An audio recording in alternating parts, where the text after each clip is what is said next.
Good evening, Mayor and Council. It's February 28th, 5:30 p.m. It is our bi-weekly council briefing.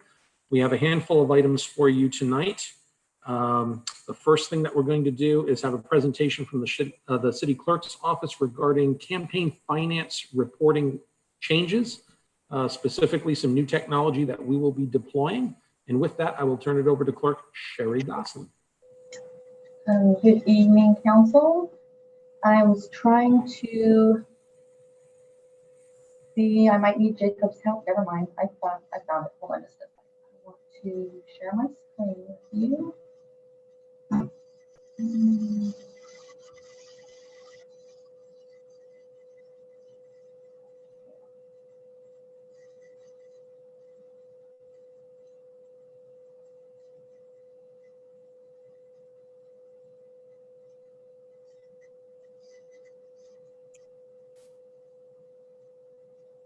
Are you able to see my screen? We are not able to see your screen at this point. Jacob, I might need your help. Okay, I'll share it. Give me 1 second.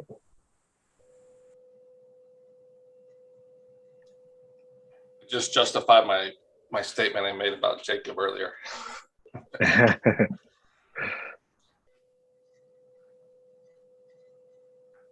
Can everybody see that then? Yes, we can. Okay. So I am going to give a quick overview of the Easy Campaign Finance Program. I want to mention that Patrick Lee, who is our Easy Vote account manager, is also in attendance if there are any questions after the presentation.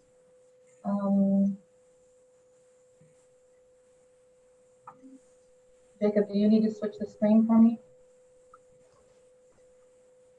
Thank you.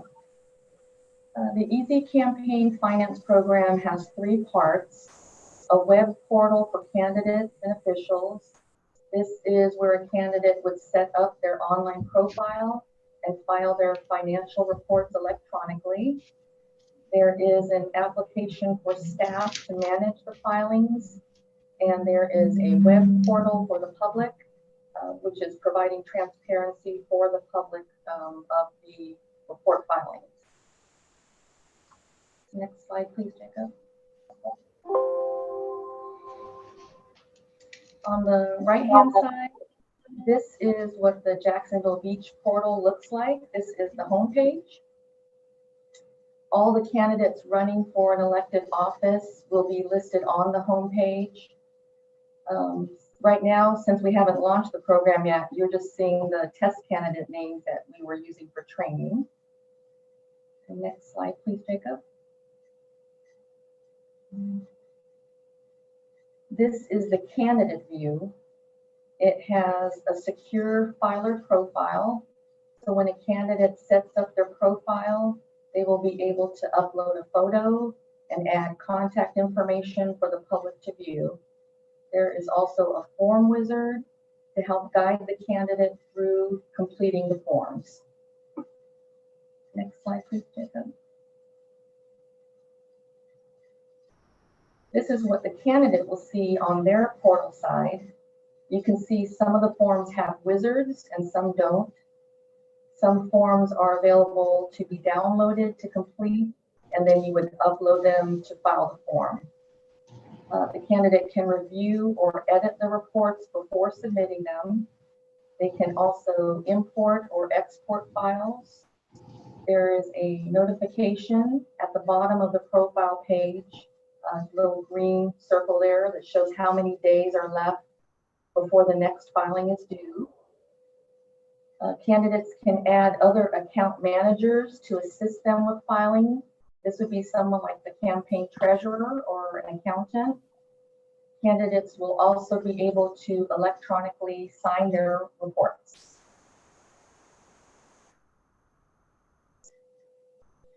A candidate will be able to see all of the reports that they have submitted, and should an error be found, the document can easily be amended right from the portal.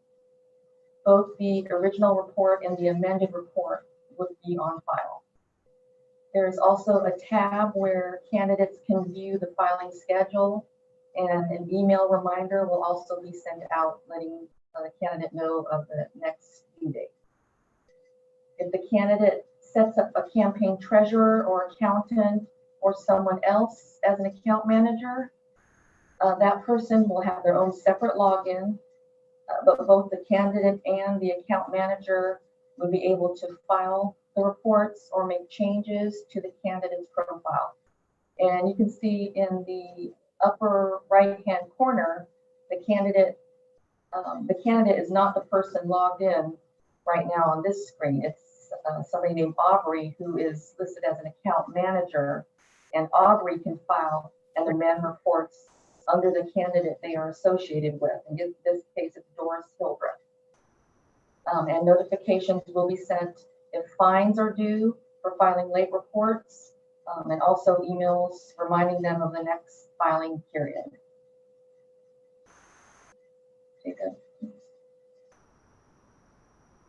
Some of the administrator features for the city clerk's office are the ability to review the forms that are submitted.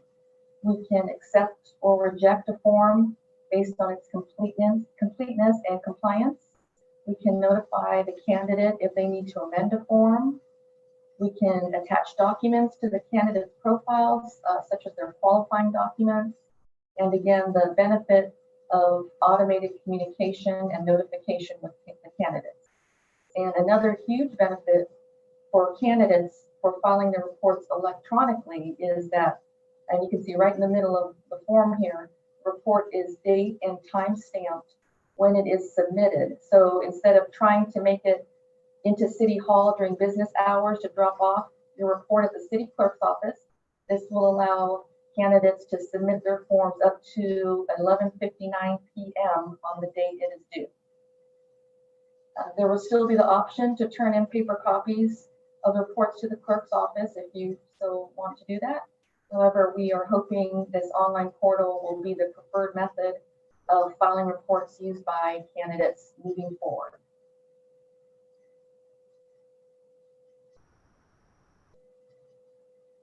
Now on the public side of the portal, you can see it lists all the candidates listed on the home page. Members of the public can click on a candidate and they'll be able to view all the reports and other documents for that candidate. And there's also a search option that allows the public to search by different criteria, just by candidate name. They can look for specific contributors. They can look for a certain filing period. And the public will also be able to print and download reports or export data.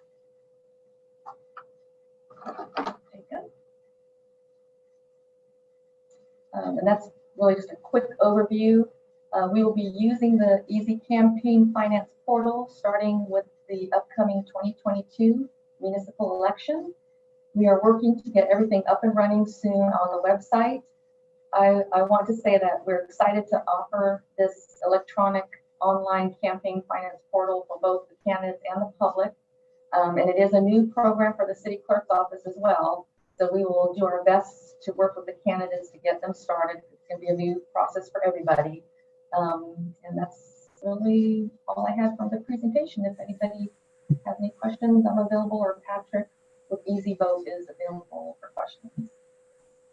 Thank you, Sherry. And I see the first hand raised is Councilor Jansen.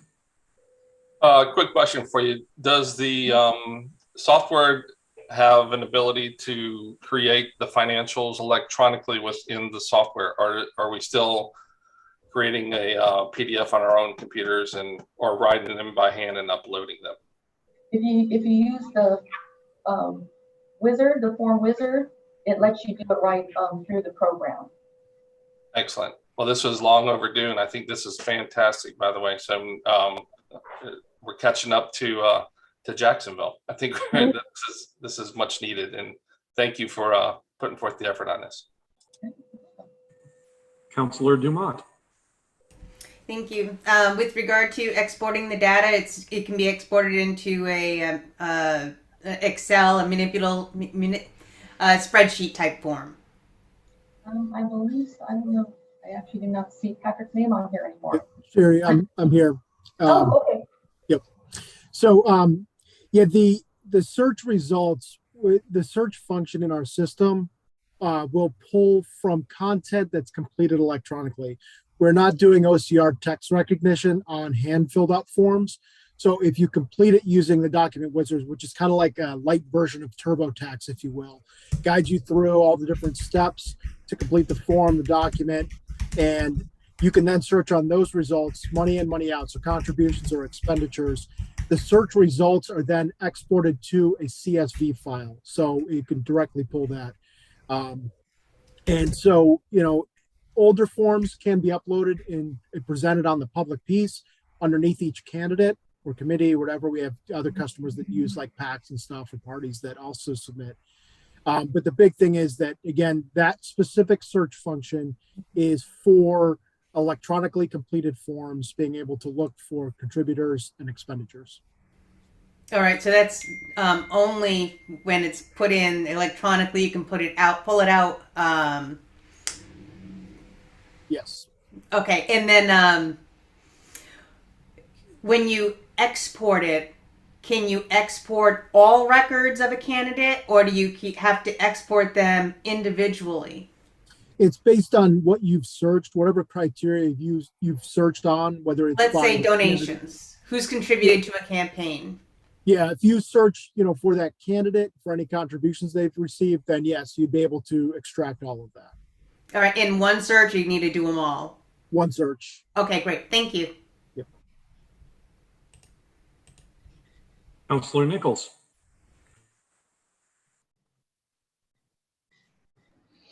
I just want to say that was a great job, Sherry. Nice presentation. I think it's about time we got into this century, and I think it's a good thing. I look forward to potentially using it here sometime soon. Councilor Meza. Same. I'm kind of happy we're actually doing this. I know other cities were doing it. The only question I have is, do we know why the city of Jacksonville denied the request in 2017, or the reason? I do not have the exact story. I know I reached out, and I know it was asked back in 2018, and it involved attorneys, and then the answer came back that it was not an option at that time. I don't know the specific reason why, but it was not moved on other than that, getting that answer back. Thank you. Councilor Jansen.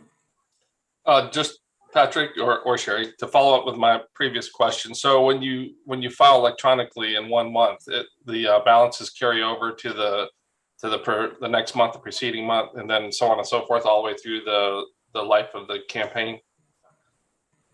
Yes, and we also have, so there are some override buttons on both the contribution carryover totals and the expenditure totals. Mm-hmm. Should you amend something out of order, those numbers could get a little off there, if you will, right? Let's say I filed month 1, 2, and 3, and I go back and amend month 1. You know, depending on the order of events and how you do it, there are some tools within there to help allow for those types of scenarios. But yes, it does carry over. It's going to look in the system for the last DSD 12, 13, and 14 that was submitted and grab that total and use that as the new starting balance for the next form that you're completing. The other thing is, if you, again, it just depends on each municipality is a little different. We're in 17 different municipalities in Florida with this solution. St. Pete has been, they were our first, going back to, I think, around 2016, 2017. And so when you go through multiple election cycles, its system is still wired up to look at the last document that was submitted. And so that override checkbox, again, will allow you to reset it back to a zero balance, if you will. If that was needed, right? If it was needed, yep.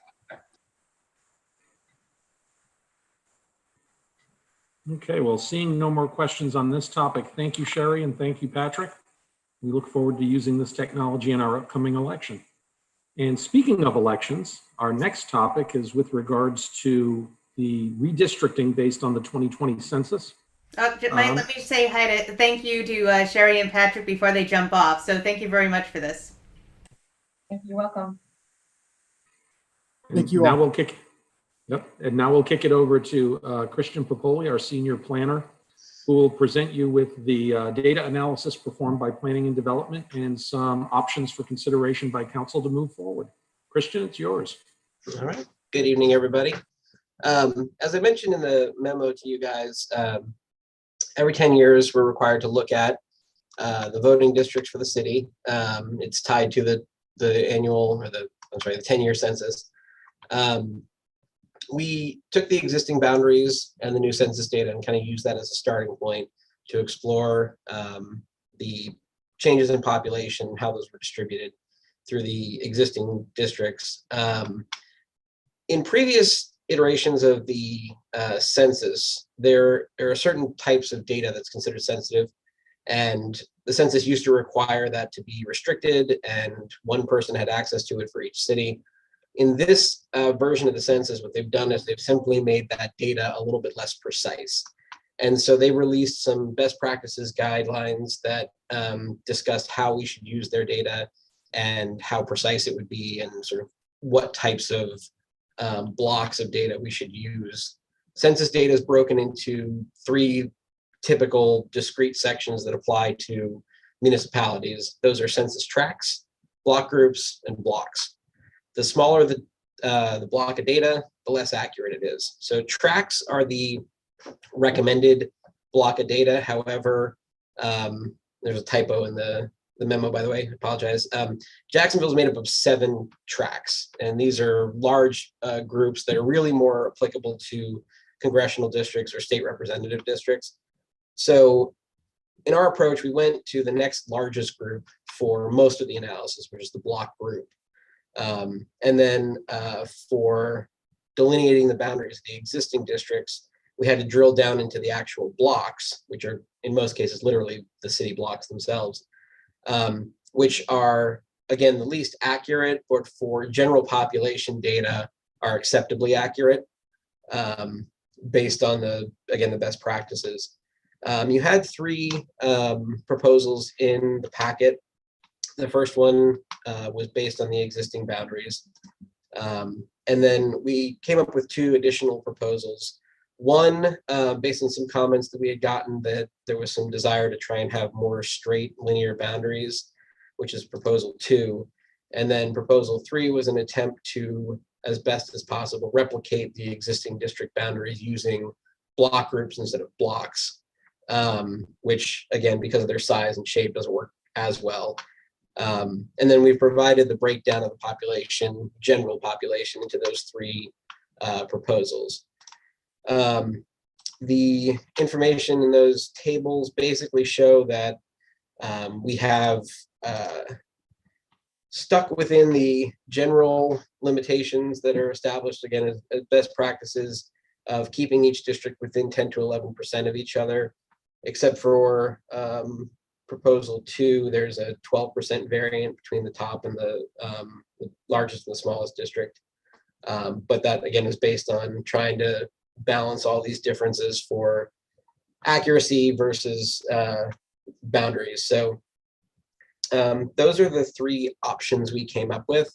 I can go into some more detail on sort of how the data is put together, what the blocks and tracks look like. It's really just up to you guys how you want to approach it, but I'm happy to answer questions or go into more detail. Thank you, Christian. And just for the benefit of council, in speaking with City Attorney Robinson, regardless of which option you choose or how we move forward, even if it's status quo, would still require an ordinance for formal adoption. So even if you chose an option that's already in existence, it would still require a new ordinance to go forward.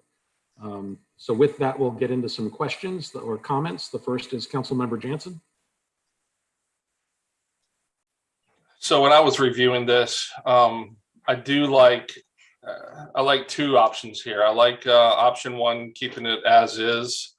It looks well balanced and all. But when you start thinking about proposal number 3, where District 1 comes into play, it seems to be the district that has the most potential for growth. If you start thinking about the project at the south end of Gonzalez Park, Beach Marine project, the potential at the Adventure Landing site. And in proposal 3, that has the least amount of percentage for District 1. So going forward, that would allow for more growth and still be evenly balanced. And it doesn't leave the responsibility to another council and mayor 10 years down the road. So I like both 1 and 3. 3 is just a little bit more forward thinking, and where 1 is kind of status quo. Thank you. Councilor Nichols. The one thing about proposal 3 that I do like is that it has put the downtown business district and CRA into District 1. Seems like to me, it looks like all of it is in there now in the downtown business district. So, I'm leaning towards 3. I'm not opposed to keeping it the same, but I think 3 actually makes more sense to me now.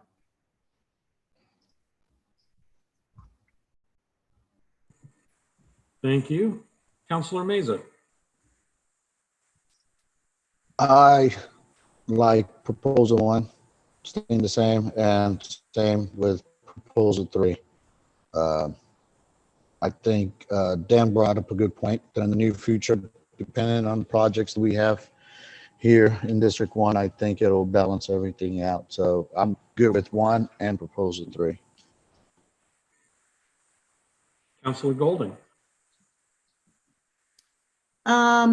I am leaning towards proposal 1 because I like the even distribution. With regard to Mr. Jansen's comment,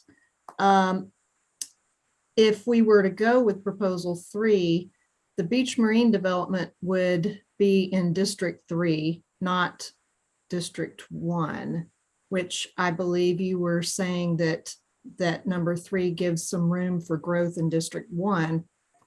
And I believe that, it looks like Beach Marine would still be in District 3, and so would the development south of Gonzalez Park. So I don't see that is going to add to District 1.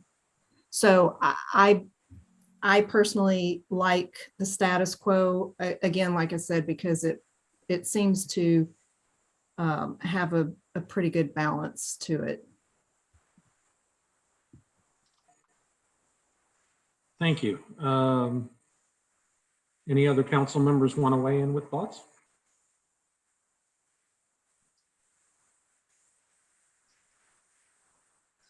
Okay, Councilmember Dumont.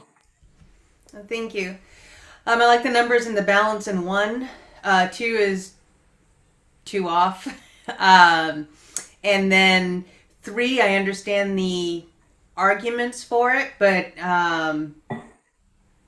those large developments are going to take time, and that will be picked up in the next census, the 2030 census. Some will be in District 1, some will be in District 3, but then down here in District 2, we have our own developments with Azure coming in. That's going to be an additional 29 coming in. And then this area, we have a lot of buildings getting knocked down in other side of 3rd for more multifamily and townhouses. So I'm comfortable with 1 for the next, until the next go around cycle. Because we don't know what's going to happen with Adventure Landing yet. Thank you. And Chet, I'm not sure if you want to weigh in on this or if you're just. Yeah, I will. My internet went down on my phone. Oh, okay. I like 1 or 3, kind of like what everybody says. I did not like 2. So I'm indifferent to 1 or 3. If I was gonna lean either way, I would lean to status quo. If it's not broke, don't fix it. But between 1 and 3, I think the differential is relatively small. I do like the CRA going into one district. If that's the case on proposal 3, that makes sense. But I feel like it's not broken currently, so we don't need to change it. The numbers haven't changed too much. All the proposals are still in a close proximity. So that's where I'm kind of at. Okay. Good feedback from all council on this one. Any final comments? Councilor Dumont. Thank you. I believe the CRA is all in District 1 now, unless you start looking at, I think, Margaritaville, 6th. One of the only, and it would be this way for 1 or 3, is splitting Beach Boulevard, but it's just kind of how the population crumbled. How the population populated. And Chetty, Chet, you had Chetty, rooting you on back there. Vibrantly. Councilor Nichols. Yeah, I believe the CRA goes to 9th Avenue North and on the north side of the CRA zone. The downtown's a little bit different, but as we define it, so it does go up to, so District 1 would encompass that in 3. I guess I just wanted to get the city's input from Christian if there was any other rhyme or reason why they distributed it the way they did, and if there was anything else. And then also in 3, it looks like the gray portion on the beach goes up a couple more streets. Why wouldn't the green bar go directly across? So I guess the condos on the east side of the street would remain within District 1 up to like 14th North. Let's see. The wrong map open here. So on proposal 3, you're asking why the boundaries are the way they are? I'm just, well, I had 2 different questions. Let's do this one first. Okay. The gray bar on the east side of the map goes another 3 or 4 blocks further north. Is that just to take the condos on the east side of, or whatever's on the east side of First Street there? Or is that, it says beach border. So does that, that's the boundary of the block group, the way it's drawn by the census. Let me do this. Okay. Let me try and do a screen share here real quick. Yeah, and I think his question is whether or not that extension that looks like it's covering only water actually covers residential properties on the east side of First. No, that's just literally the block group boundary extends out to the beach to capture everything. So these are the discrete data that we used for that determination, and you can see they're kind of oddly shaped, so that creates some of this complication. Gotcha. Do you have a preference? Not particularly. I mean, the numbers are pretty close either way. We're within 1% or 2 at the most. Okay, great. I don't live here, so I'm not really. Oh, but you have a vested interest in our city. I do, just not the politics. Yes. Gotcha. Councilor Jansen.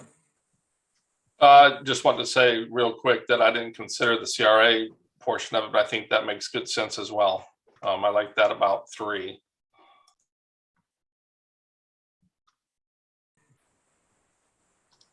Okay. I think we've had some pretty good comments on this one as well, and some good direction as well. If there's no more questions on this one, I will say thank you to Christian for the data analysis, and for Heather as well. I know she's in the background on this item as well. And going in a complete opposite direction, now we'll talk about garbage. Not to be confused with what Christian just shared with y'all, which was some excellent quality work.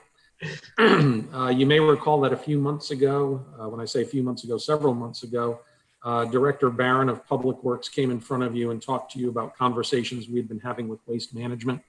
And their recommendation at that time was not to change any of our levels of service with regards to solid waste collection, yard waste, and recycling.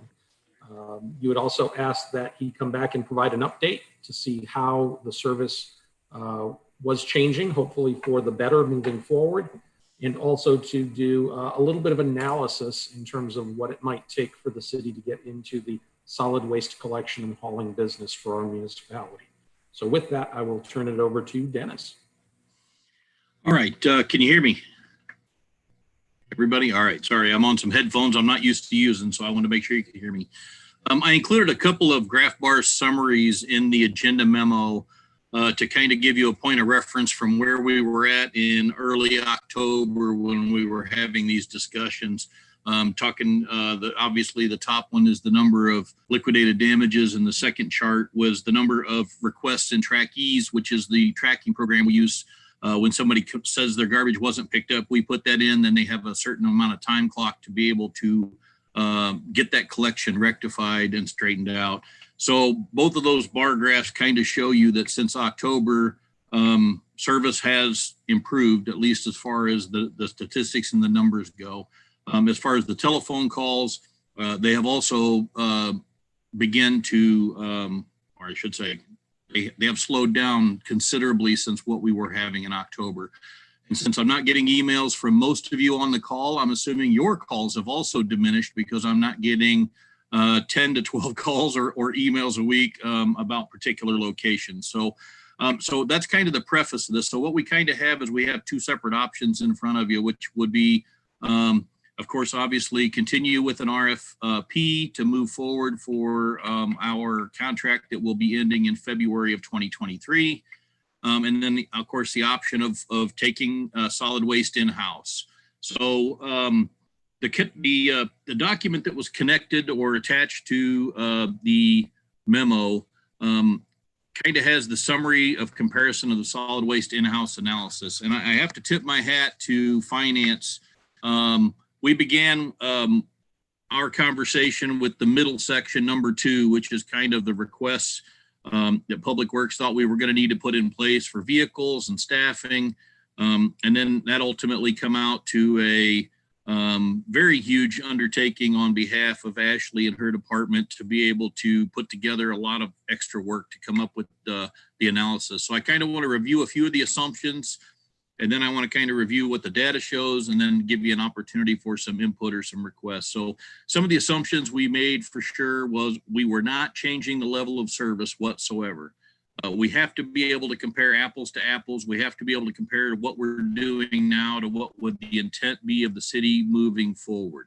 Not saying that there's not money to be saved by changing level of services, but we could probably have a whole entire briefing on levels of service and where every single person thought they should be and how they should function throughout the city. So we kind of took that off the table with making the assumption nothing was going to change compared to what we're doing right now or what waste management is doing for us.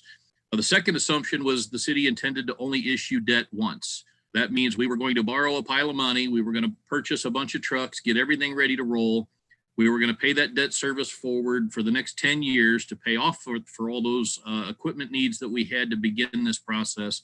And then we would also during that time frame be setting aside funding to be able to recoup those purchases as they get to end of life. So this would become a self-sustaining program moving forward.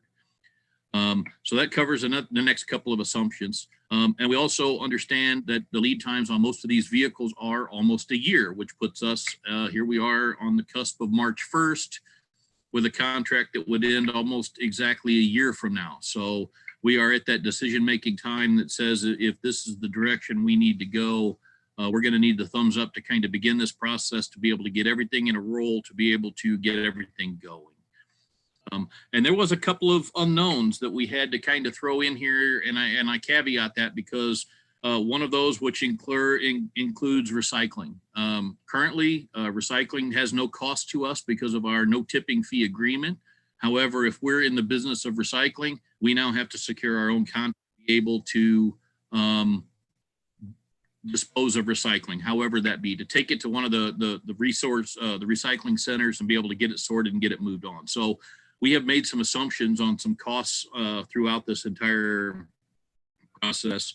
And one of the other big negatives is we're really borrowing a lot of money to be able to purchase trucks and equipment that by the time this loan gets done, none of those trucks and equipment will still be in fleet service whatsoever. They will have already either be at end of life and be ready to be disposed of, or they would have already been disposed of and replaced during the cycle of this 10-year period. So, of course, the two big takeaways from this entire process is we would have to bond $6.5 million or so, give or take. Of course, we'd have to fine tune this a little more. This is based on our better than a back of the napkin assumption of what our costs would be.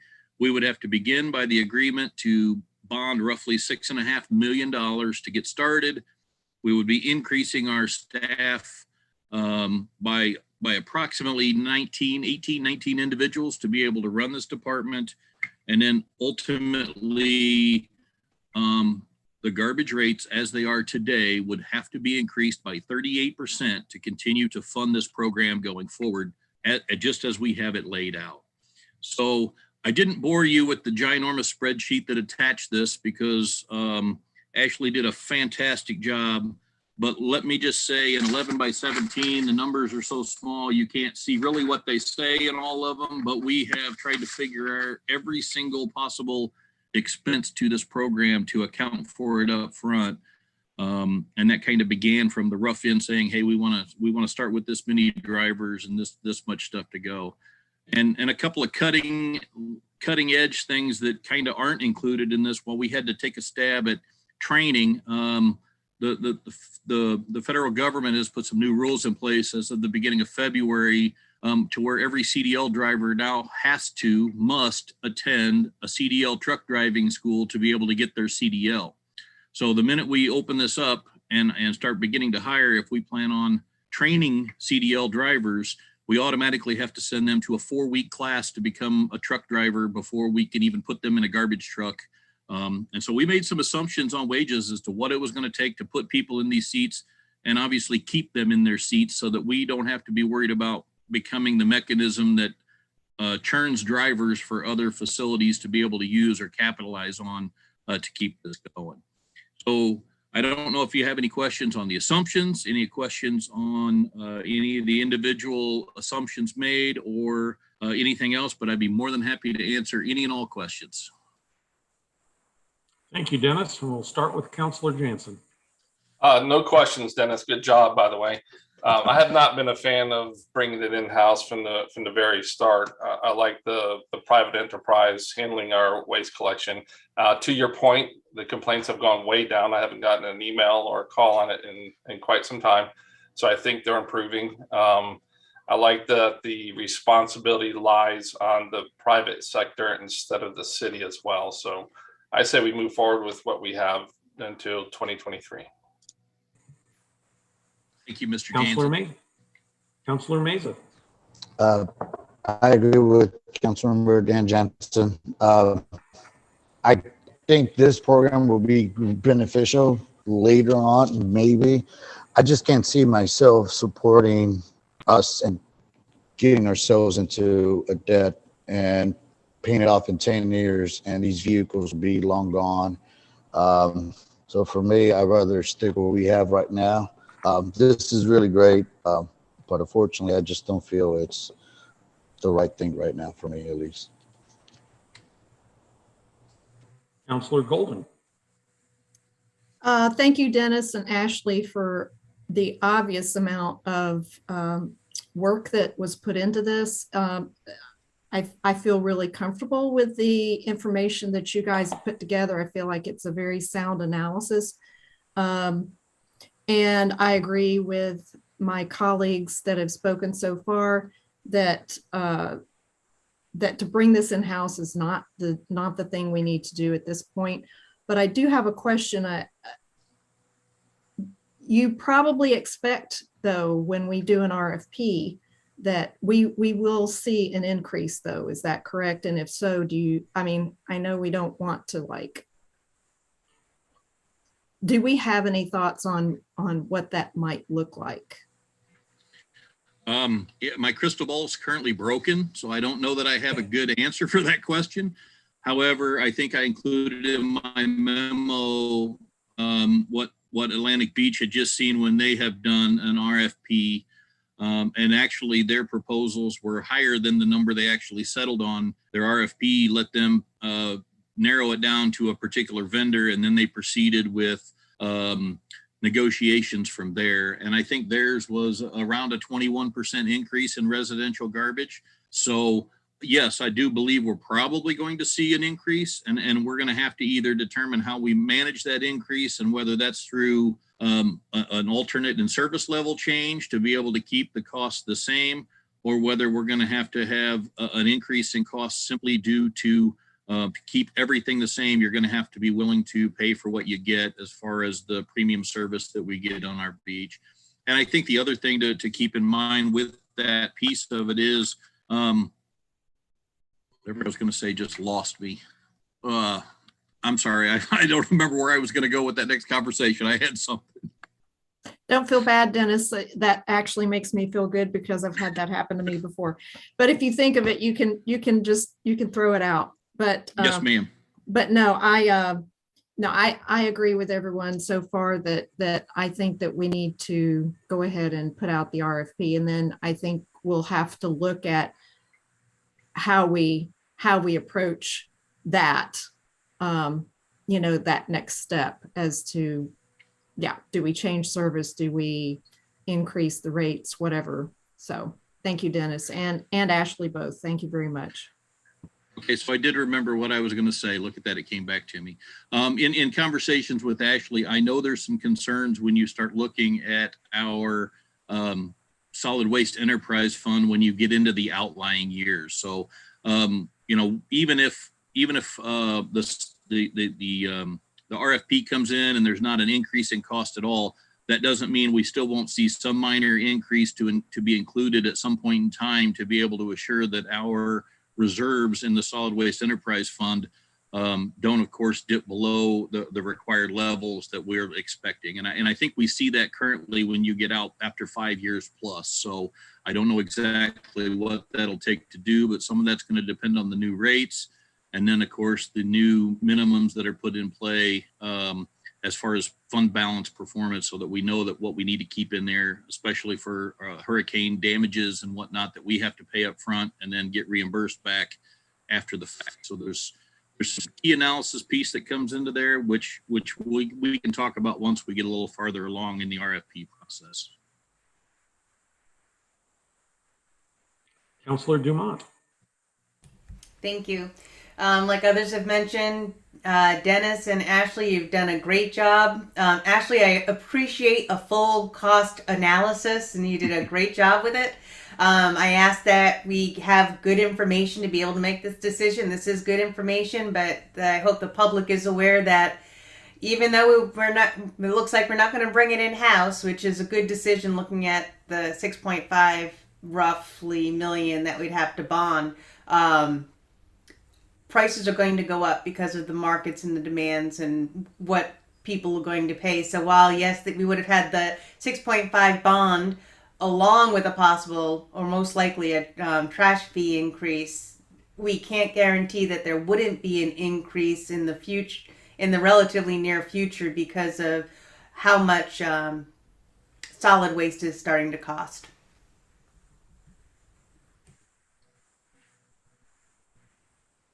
Councilor Nichols. No, Dennis, I just appreciate you putting this together. Great information. And I agree with everyone else that I don't think it is a service that we want to provide as a city, that putting an RFP out is definitely agree that that's the right way to go. All right. Thank you, Council, for the feedback on that item. Dennis, Ashley, great job as always. Appreciate it. That'll wrap up. One more shameless plug for Ashley doing a fantastic job, because I couldn't have done this without her. I would have been about half of what she came in at, but she started asking questions about things I hadn't even fathomed to think about. So that's what she gets paid big bucks for. So we appreciate her doing that. Okay. Now that the shameless plug is done, we'll jump over to our next big item, which is micromobility. And I will turn the floor over to City Attorney Sandy Robinson for this one. All right, well, good evening, everyone. This item is on your agenda tonight because, as you recall, back in December, Council extended its moratorium on the commercial use of micromobility devices. And one of the conditions for that extension was for the city attorney to use the interim time to find out if there were some options that you all could consider in your discussions as to whether or not you want to implement a program here in Jacksonville Beach. So in preparation of today's meeting, I prepared a memorandum that was made available to you as a part of your agenda packet. I won't go through that verbatim, but in highlight, there are 6 programs that I found throughout the country, 4 in Florida, 2 outside of Florida, which I think are really good models for us to look to discuss whether or not we think one of these programs will be successful here in the city. Specifically, the Florida jurisdictions are Coral Gables, Gainesville, Jacksonville, and Miami. Outside of Florida, it's Austin, Texas, and Santa Monica, California. Now, as a part of my memo, I explained to you how I chose these particular programs. And there wasn't anything magical to it, except with respect to Santa Monica and Coral Gables.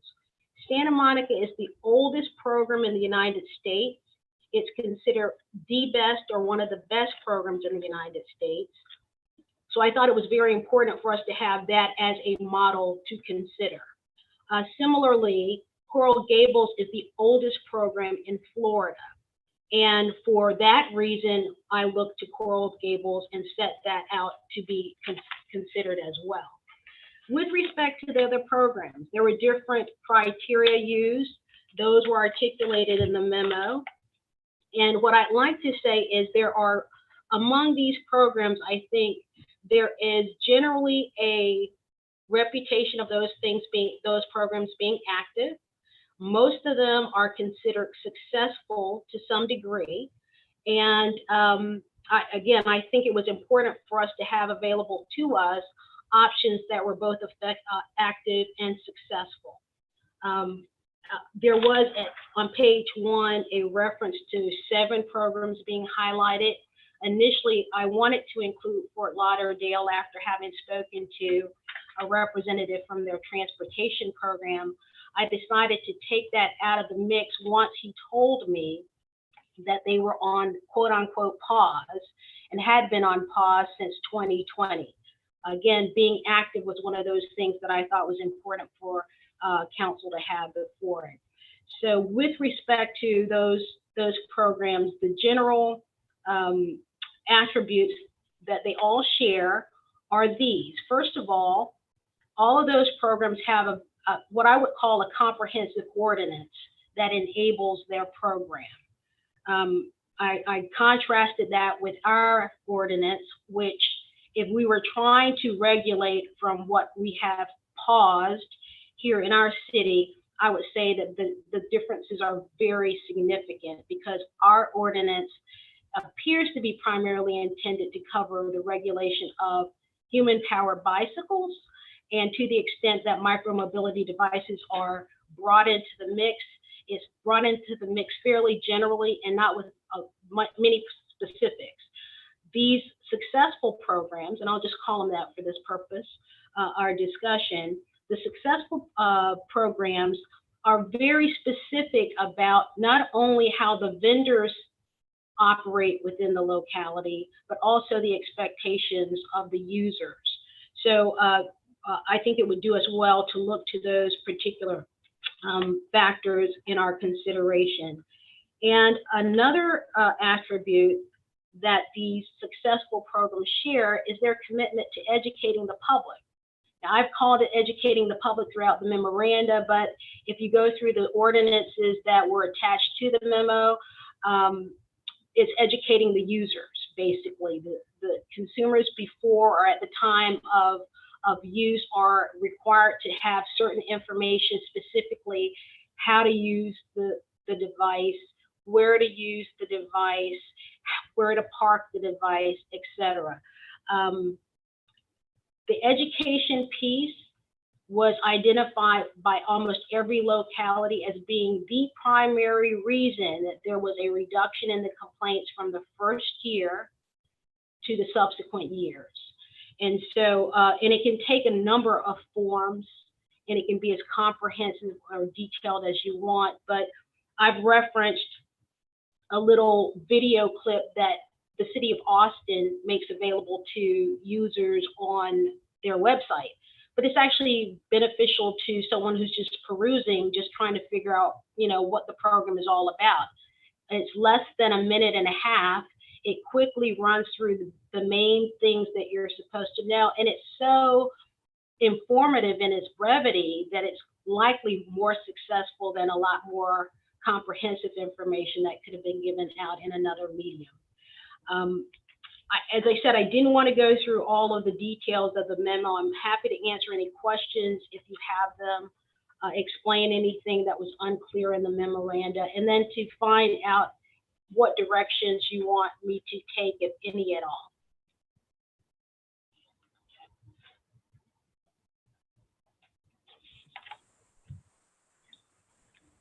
Waiting to see a hand go up. Counselor Stokes.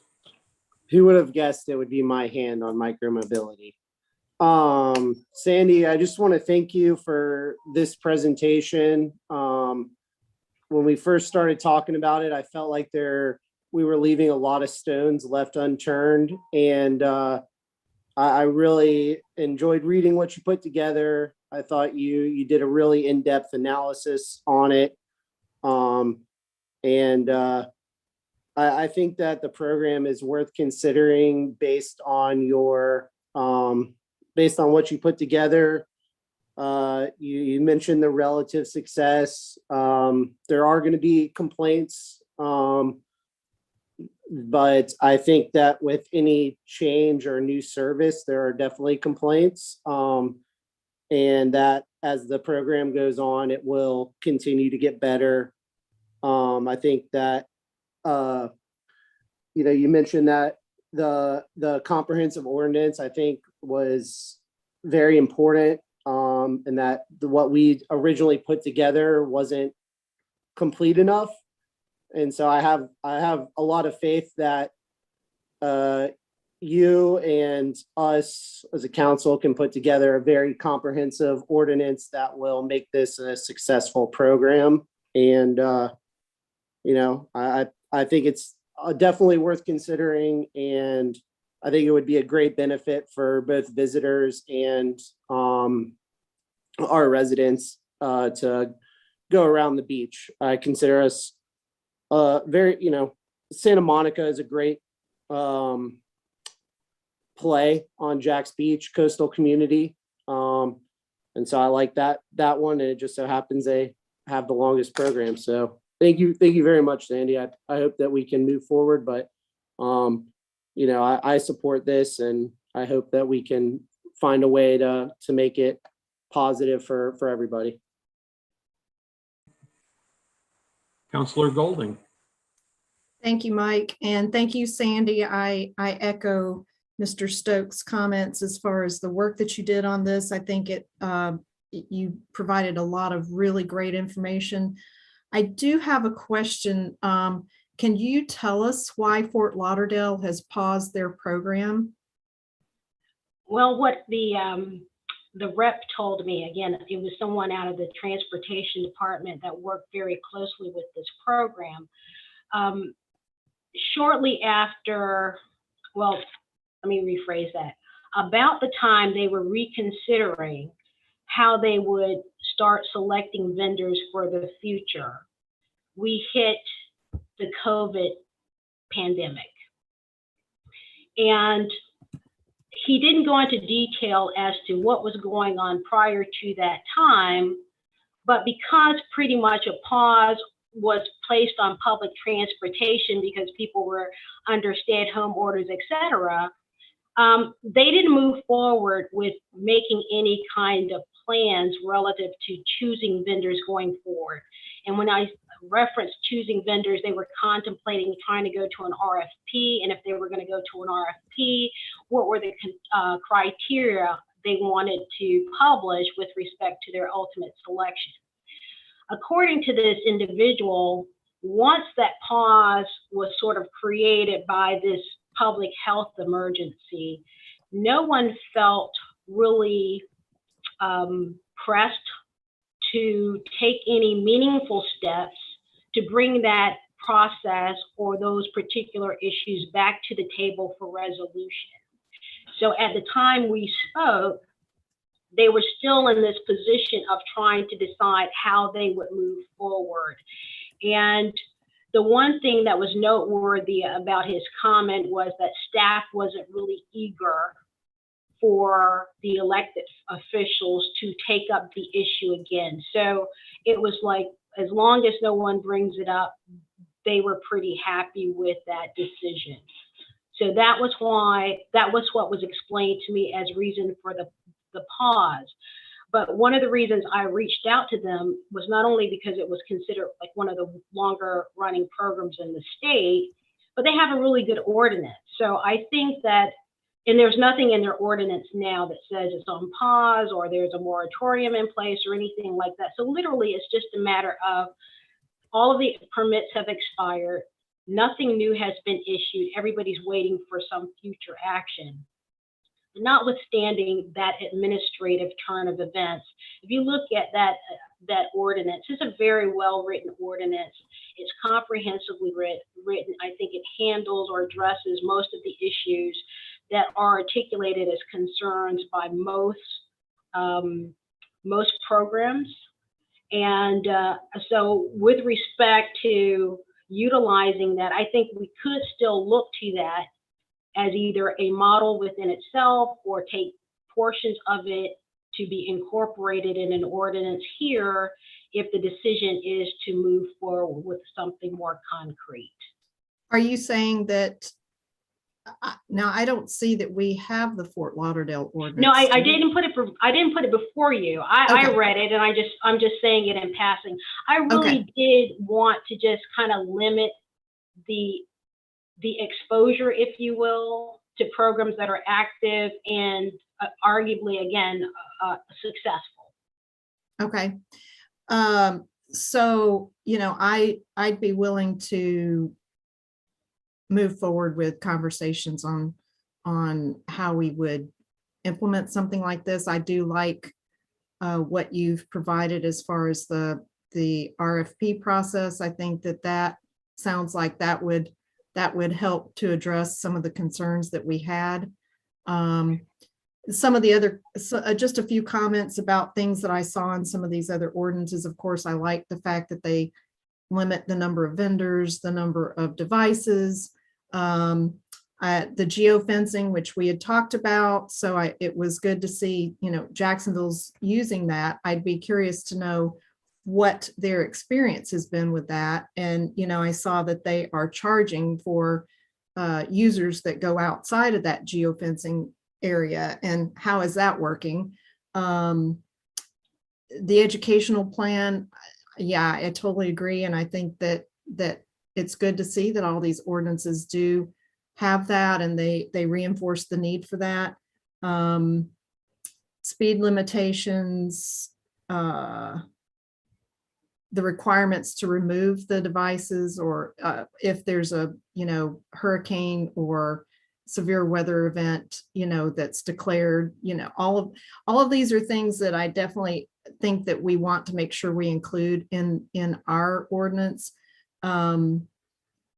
And I really liked the fact that I believe Jacksonville requires that they have to have a staffed toll-free customer service line to provide support. Yeah. 24 hours a day, 7 days a week. yeah, I think, oh, and then the other thing I wanted to mention that I really liked was Coral Gables, I believe, had in their ordinance equitable access, Right. which I thought was really good as well. So I just wanted to go ahead and put my thoughts on the things that would be that I think that I would like to see us incorporate from these other ordinances. Thank you so much, Sandy. If you don't mind, I'd like to share the screen and show you some of the highlights, because some of the highlights that were actually summarized aren't as obviously as comprehensive as the ordinances themselves. So with respect to your comment on the equitable access, that's available almost literally through every single ordinance. Can you all see my screen at this point? Yes, we can. Yes, we can. Okay, so here's our ordinance. And if you can see my cursor, these two provisions have 31-5, L and M are our sole regulation relative to micro mobility devices. Contrast that with all of those, any of those ordinances that are attached as exhibits, and you will see just the deficiency between what we currently have and what is possible. Now, if you roll down to the mobility programs that have been proposed as models, although I have not gone through a lot of detail with respect to their actual ordinances, as you can see, there are a number of things the city can sort of pick and choose from in terms of the particular requirements that it wants to impose, not only on the vendors, which is sort of in this section, but also on the users, which would be in those last two provisions in each one. So there's a myriad of things that we can consider and adopt. And again, once there is some clear directives, I can pull together sort of a model ordinance based on those things that not only you point out here, but also those things that I think when you're reading through the ordinances are very good provisions. For instance, with respect to Santa Monica, it's not laid out here, but they've utilized their ordinance to educate the public relative to the city's liability or non-liability with respect to these uses. So it's pretty much you use it's an assumption of risk to utilize these devices. The city makes no representation of expressed or implied warranties with respect to their public spaces that you utilize them on. And then you couple that with their very comprehensive indemnification requirement, which according to their attorney is so broad that even when the vendors have been challenging the administrative decisions of the city, the vendors have had to pay the city for their costs in defending the vendors' challenges, because it's anything associated with the issuance of the permit is covered by their indemnification. And it's not only reimbursement, but you defend at the onset. So they take on those responsibilities from the onset of their challenges. Santa Monica's indemnification is very, very close to the breadth of the indemnification of Gainesville, which is of the Florida ordinances. I think that's one of the better ones. And I think an ideal ordinance, if we were just focusing in on utilizing Florida programs as our models, a hybrid between Gainesville and Miami might be the one that I would, sort of advocate most. And one more thing before I go away from this, Miami's program is fairly active. And, here's where there's a potential for the city to pass on its costs to build out this infrastructure on vendors. So in Miami, this program is only operational in one district, District 2. That district is 9.6 square miles. There are 10 vendors. The 10 vendors each pay $50,000 a year for their license to operate. And according to the attorney, they are very aggressive in fighting any regulation that suspends their permit or their ability to operate their businesses. So you've got 10 vendors paying $50,000 to sort of bring business to a 9.6 square mile area. So, and that's the license fee. Then each of those vendors pay the city $1 per device per day. And that's billed by the city on a monthly basis.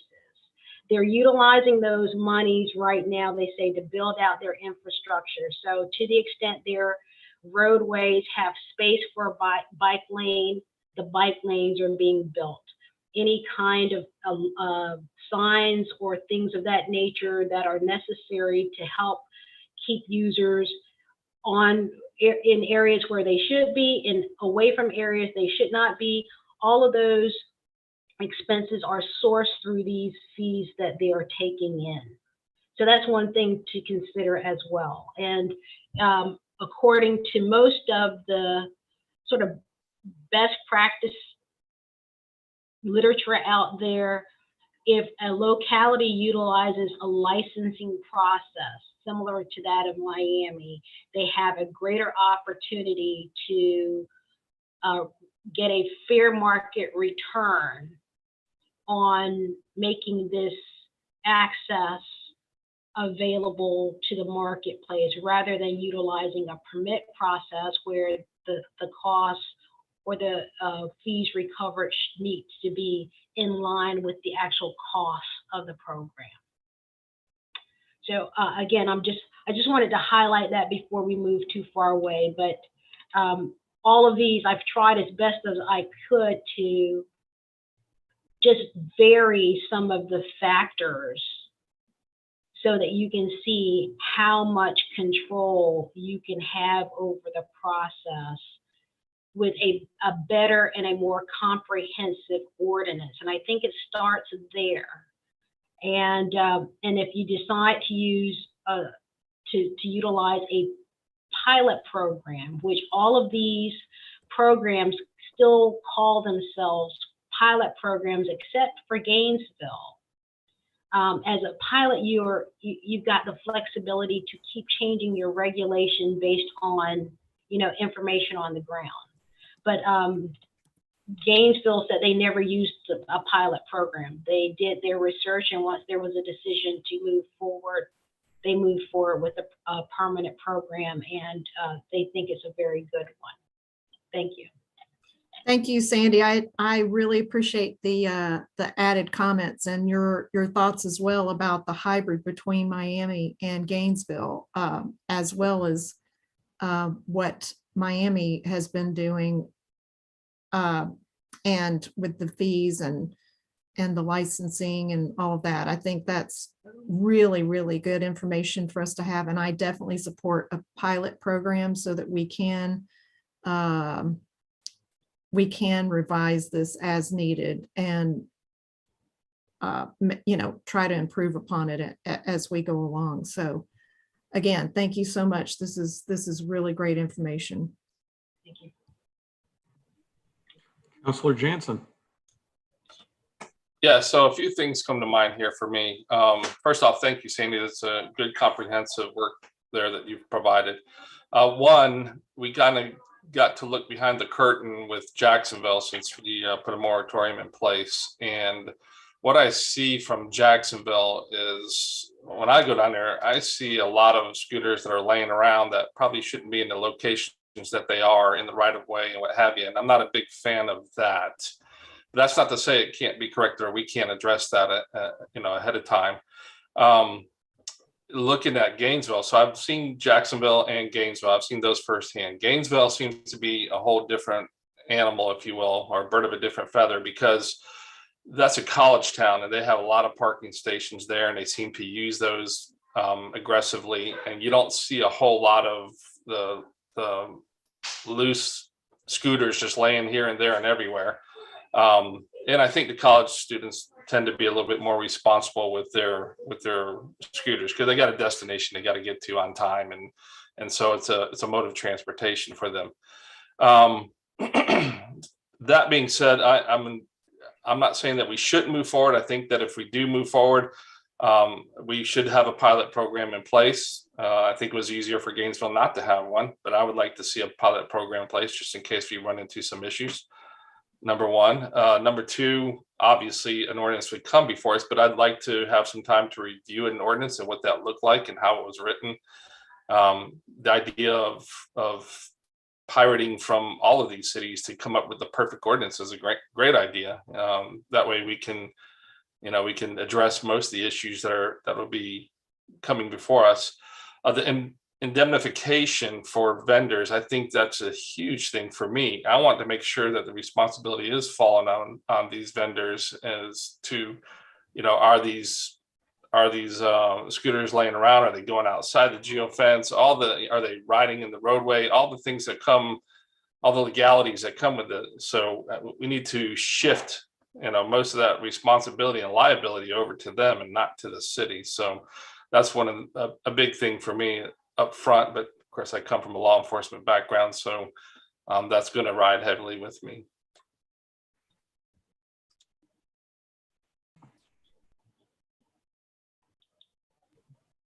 Councilor Nichols.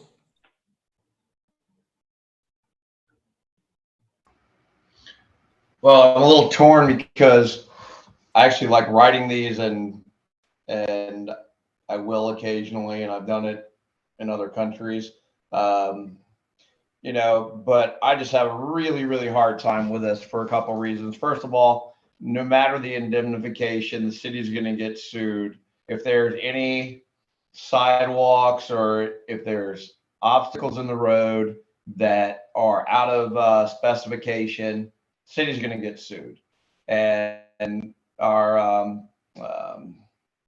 prior to Sandy being on, my understanding is that it was starting to pile up and it was going to take a lot of time of our city attorney. And I think we have a lot of other stuff going on that's more important. The cities that we've looked at all seem to be a lot larger. And the way I've always kind of looked at it in Jack's Beach is that the geofencing area is small. So you end up, it's a source of entertainment. It is not a necessary transportation item because usually what it's described as is last mile travel to get you to where you're going. I don't know if y'all been in Austin lately, but if you're in downtown, they're everywhere, and it's a disaster. I know Councilmember Golding brought up equity, which I think is really, I don't understand how you expect to have equitable access in a geo-gridded area that doesn't serve under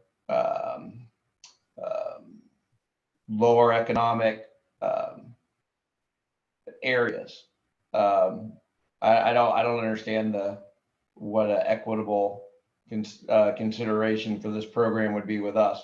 But I just don't think the program's a good idea. If we want to try a private project, that's fine. I've had a very near interaction with somebody that I feel like I could have killed them in downtown Jacksonville. Somebody riding it on a sidewalk, going the wrong direction, and crossing at a red light with two people on it. And it is if they had hit me, it would have impacted me emotionally for a very long time. And I just don't see the need for it because it's not we're at the size we're at, we're not in a need of last mode of transportation. Everything that we're gonna be utilizing it for to get to businesses is very walkable within a couple blocks. And you know, still we're in a situation where people come out here to consume alcohol, and we're going to give them another item to potentially harm themselves and harm others. So that's all I got. Councilor Meza. I could see ourselves doing a pilot program for a year, test it out. When it comes to parking these devices, I think it should be a community effort. Obviously, we get a lot of people visiting Jacksonville Beach from other parts of the state and the country that want to use this, and I think they should be educated, you know, whenever they rent these devices, and like where to park, where not to park. You know, if you're going to, let's say, Sneakers, and the manager's there is like, hey, this is not a parking area for these devices. You have to put it in this area. You know, I think that would kind of help the issue. But this is a very well put together document here, Cindy. Just like Chet, I enjoy reading this.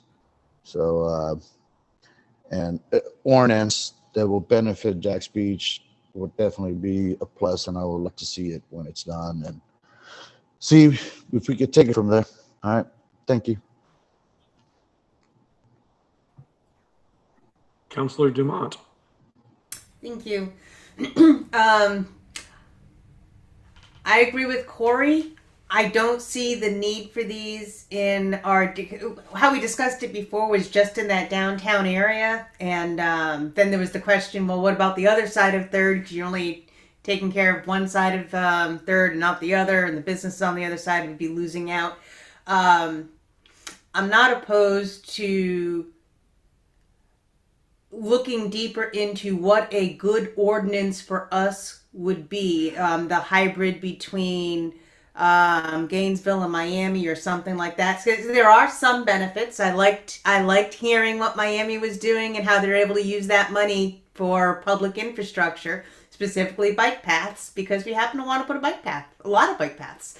And it would be a nice little source of revenue for that, but at what expense? And so we'd have to balance that out. You noted in your interviews or your conversations with these different cities that they were initially concerned with risk levels, but then over time they realized that the level of risk didn't go up, and things kind of washed out. That said, sorry, Chet, I'm not a fan of these devices. But they're not, and this is only for the commercial rental of these devices. It's not for Chet's use of the devices. So we need to really balance out the pros and cons of how we would design it, what the benefits would be for the city. Because as I noted earlier on, and Corey noted this as well, these are what they're good for is that last mile. What we have here would be entertainment scooting around without a beer in hand, of course, because we do have an ordinance against that. But I'm pretty sure there'd be some red Solo cups scooting around on these as well. So if we do decide to move forward, definitely a pilot program. I like that hybrid approach. All the suggestions that everybody else has mentioned, I agree with all of those. I would hate to see you put in a lot of work for something that we're like, we still don't know if we really want this or not. So with that, what would the time frame be for a draft ordinance? Because that would be the ordinance that would have to do the RFP. So what is the time frame that we're looking at here? So I would look for directions from you as a body as to how to prioritize this. So if the response is, let's try to see if a pilot program is possible let's take a look first at what is the best ordinance you think we can start with. Because we like something in play by May or whatever the date is, then obviously I use your deadline to rejig my schedule. You know, as with this assignment, I didn't have a specific number of programs to bring back as options, so it required looking at a lot of things and sort of utilizing my own judgment, the criteria that I shared with you as the basis for making a selection. But certainly if you said 3, I might have come back sooner than, you know, right now. So I'd like to be guided by that if possible. If not, it's easy enough for me to put together a starting out ordinance. So I've noted all of the things that I like about the programs that I've shared with you in this memo. It's very easy for me to pull all of those provisions together, take out the repetition, and then bring back to you what's left, and you all can say yay or nay with respect to each factor. Alternatively, you could say you just go through and addressing all of the concerns that we've shared and what you've gotten from these other representatives, you produce for us what you think is the model ordinance and just bring it to us for us to consider it in total. If you want something like that, I think I could have a sample or the first sample ordinance to you by the 21st meeting, Mike? Because I think the 7th might be a little bit too short for me to turn around on. That's just next Monday. But the following Monday I can do it. Or alternatively, if you want it on at the Zoom, I could have that by the 14th. Okay, so I like how you said you pointed out that you would have to rejig your schedule because we happen to have you doing some other things right now, not just micromobility. So I would put this very low on the list, and I would move it up on the list if and when, and I'm going to say when because not if, we get a critical mass downtown where I could see this being profitable for businesses to operate these scooters with these conditions all in place. So I would prefer not moving forward at this time, possibly revisiting in another year. So continuing with the moratorium like they're doing up in Neptune Beach for another year, and we can just keep doing that until we determine if this is something that would really benefit our city. Thank you. Councilor Jansen. Yeah, so I'm going to violate one of my own rules as a council member. One of my pet peeves is kicking the can down the road. However, I've been attending the urban trail plan meetings, and I almost feel like we should wait till the urban trail master plan is in place before we implement a micromobility policy, so we can see what that urban trail looks like. I know that's kicking the can down the road as far as micromobility is concerned, but I think in the bigger picture, the higher priority lies with our urban trail master plan than it does with micromobility. Again, not to beat the dead horse, but I think Gainesville has a whole different purpose. And looking behind the curtain of Jacksonville, that I didn't like what I saw downtown or what I see downtown. So we would have to address those issues as well. But I do want to see what an ordinance looks like, but I wouldn't make it a rush. You know, even if it came to us in April or May, I'd be fine with that. Councilor Nichols. Yeah, one other thing, I have a place downtown as well, and when they go out of the grid, they just die. And so there's a certain spot when I place downtown, I'll come out some mornings and there's like 15 of them just laying there, and you can't pick them up and go anywhere else. Somebody's got to either like carry them or drag or push them back into the grid. But I agree with Councilmember Dumont. I don't know why we're even. I don't know how this became a priority to this council, but it is not a priority to me, and I think we need to. I think we need to push it down and wait a year or two until once we get our downtown going, if there's a real opportunity for more of a problem with parking or something like that, where it would really become useful and somehow not just an entertainment item, then I don't see any reason going forward at this time. Councilor Golding. Thank you. I have to say that I agree with Mr. Jansen that we really do need to get our urban trail master plan going, and that that should take a priority, because I think that not that these things couldn't be done in parallel, but I really think that I agree that the micromobility devices are probably not as high a priority as some of the other things that we have going on. I do like all the work that has been done and all the information that has been gathered, and I think that it's a lot of great information for developing an ordinance. But I'm not convinced that we have to do an ordinance right now. And like Mr. Jansen said, I do want to make sure that we are focusing on the urban trail master plan. And I think that that's going to benefit the whole city. Whereas this, what we're talking about right now with the micromobility devices, we were just talking about, focusing on the downtown area. So I have some of the same concerns that Ms. Dumont and Mr. Nichols has as far as,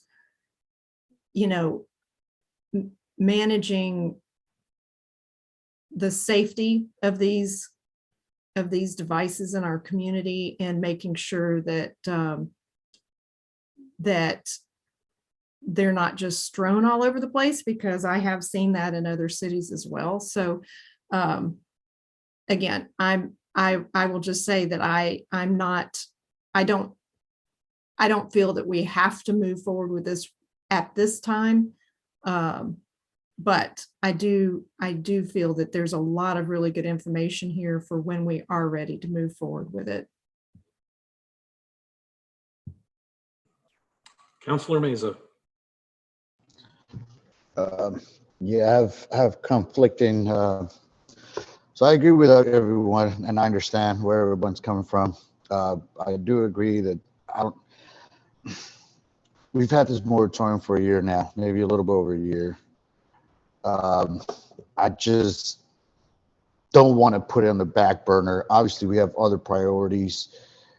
I know I would love to see an ordinance by April, at least to give the people that are interested in having these devices here something to look to and say, like, okay, we could work this out. I think this could work parallel with the urban trail master plan. I just don't know if I want to keep kicking this back on the back burner and wait a few years.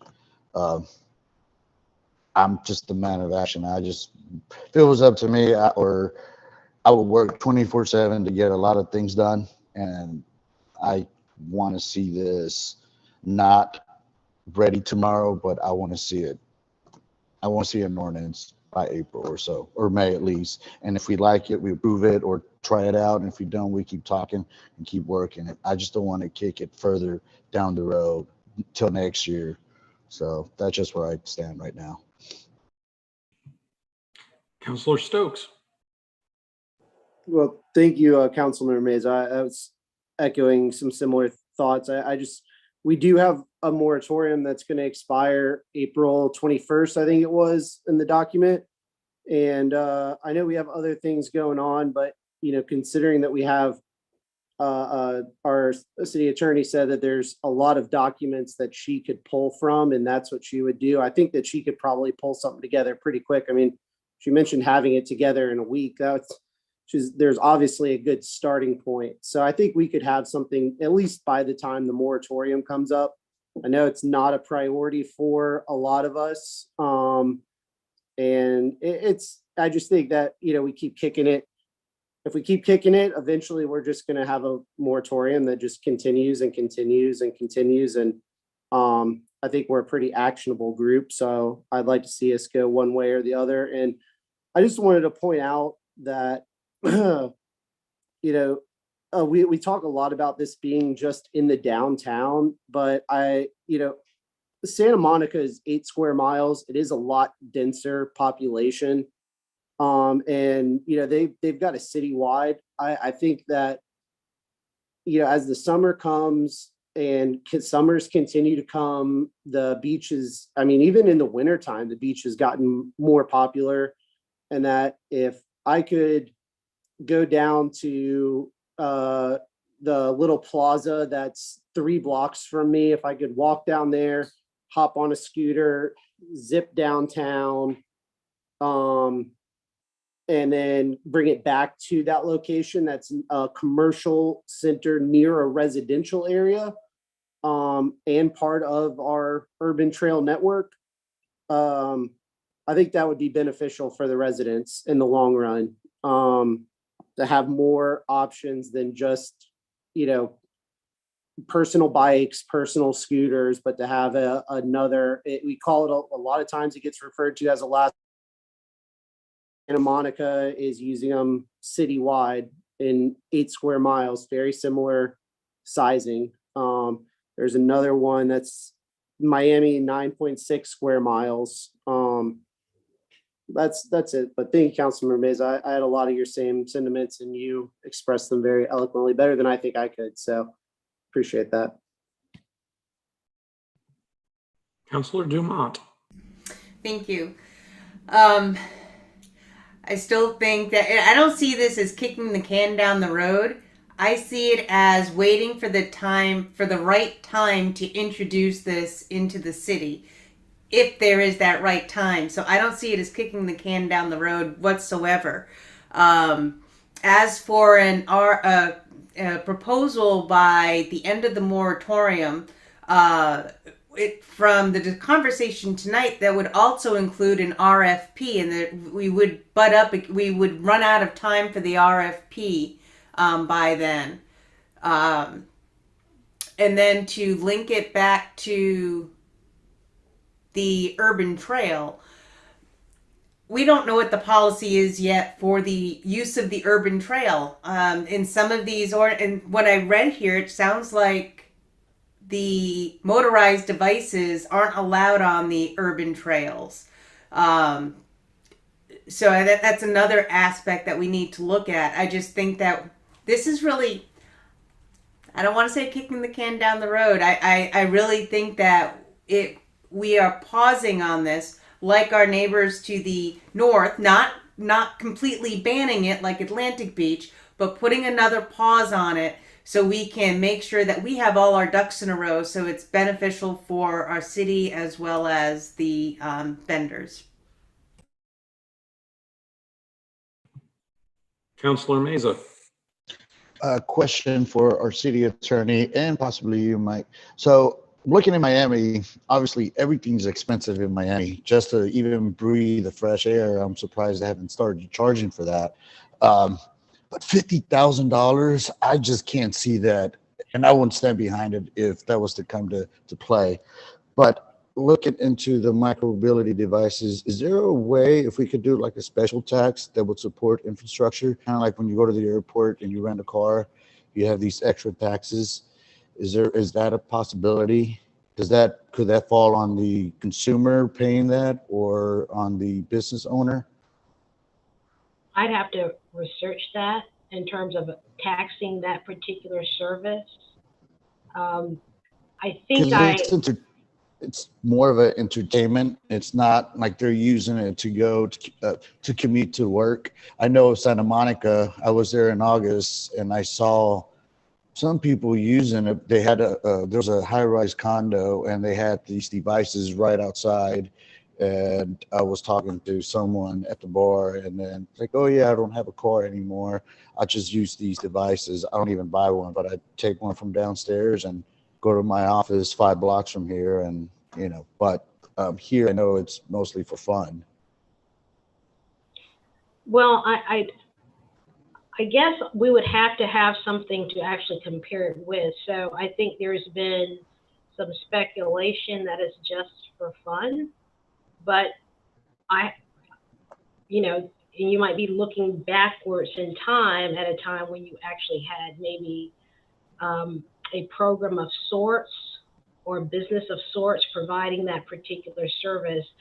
Since there isn't anything right now, I mean, I think we're kind of speculating as to it being only utilized for fund bases, but the underlying question is whether or not that service is something that's subject to taxation by the local government. And I will check that out. There were certain there were certain resource references that were made to how this function could be monetized by the locality.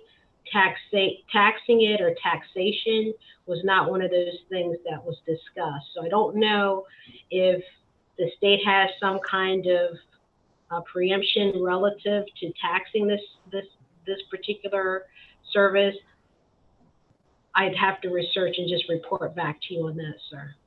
And I know in downtown LA, when I was staying there last year, I rented one of these with my girlfriend, and we were asking the police officer that was outside the hotel if we could use these on the sidewalk or on the bike lane, and he said pretty much the bike lane.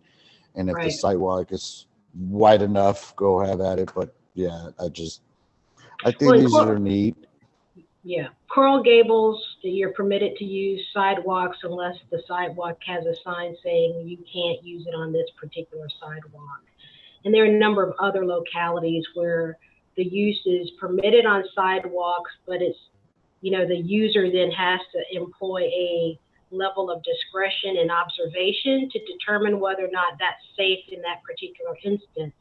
So you can use it provided you make certain, you yield to pedestrians, you make an audible noise when you want to pass, and you can use it if a certain amount of distance is still made available for people who have mobility issues to get by and to pass safely. So that it goes by locality in Florida and also outside of the state as well. But there is not a general prohibition to using these on sidewalks. Okay. Thank you. Councilor Stokes. Yeah, I just wanted to clarify real quick because when I say I would like to see a document, it would be in an informal setting, not a voting setting, so that we wouldn't need it. Excuse me, would not need an RFP or anything by April. I think that extending the moratorium is going to have to happen anyway, based on where we're at right now. But I don't feel like, we can sit on an ordinance for a year before we have to vote on it. We don't have to, we could sit on an ordinance for the rest of our lives and never vote on it. So I think that seeing something sooner rather than later would be beneficial to us. And then we can decide, oh yeah, we can do this, or hey, let's extend that moratorium another month, 2, 6, 12, and go from there. That's all I was meaning by I think we could see an ordinance in the next couple months and not need an RFP, not need the nitty gritty, but at least this is what it would look like in Jack's Beach, and think about it and go from there. That's what I meant. Just wanted to clarify that.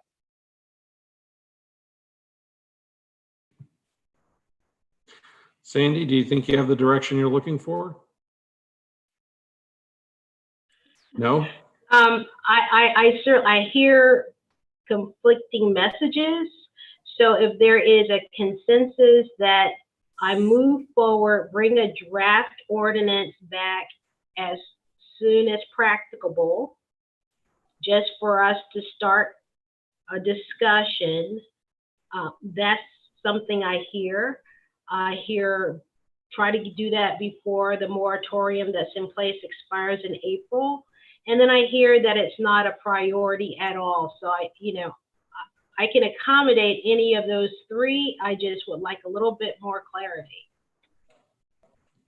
And at this point, I'd like to offer up a suggestion only because, I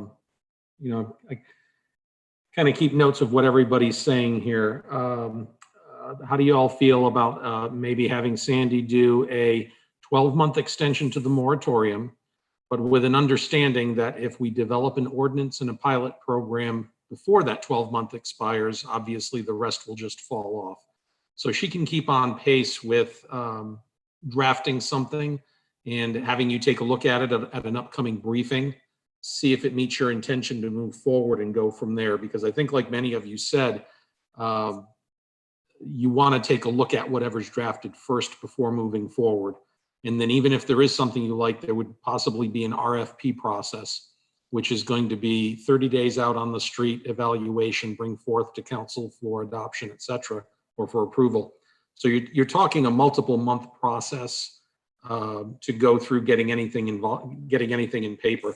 So the April timeframe in terms of the current expiration of the moratorium, we're going to blow through that pretty quick.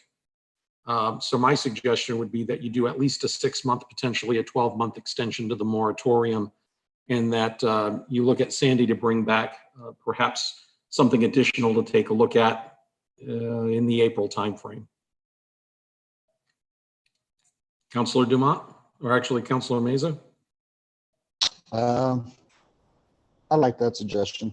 I think something by April, and then we just look at it and have a 6-month moratorium. If we have to extend it another 6 months, perfect. But yeah, that's where I stand. Councilor Nichols? I'm good with 12 months. I think if there ever is a need in Jacksonville Beach, it is going to be 3 to 5 years away. Councilor Jansen? I'm good with a 12-month as well, because we could always cut that short if it allows for it, and it gives us more time to study our urban trail master plan. 12-month for me. Councilor Dumont? 12 months, and Fernando kind of summed up something by April. I understand nothing by April, but as early as practicable, because we're not up against that deadline of the moratorium. And Councilor Golding? 12 months for me as well. And yeah, I agree. I don't know that we have to have something by April.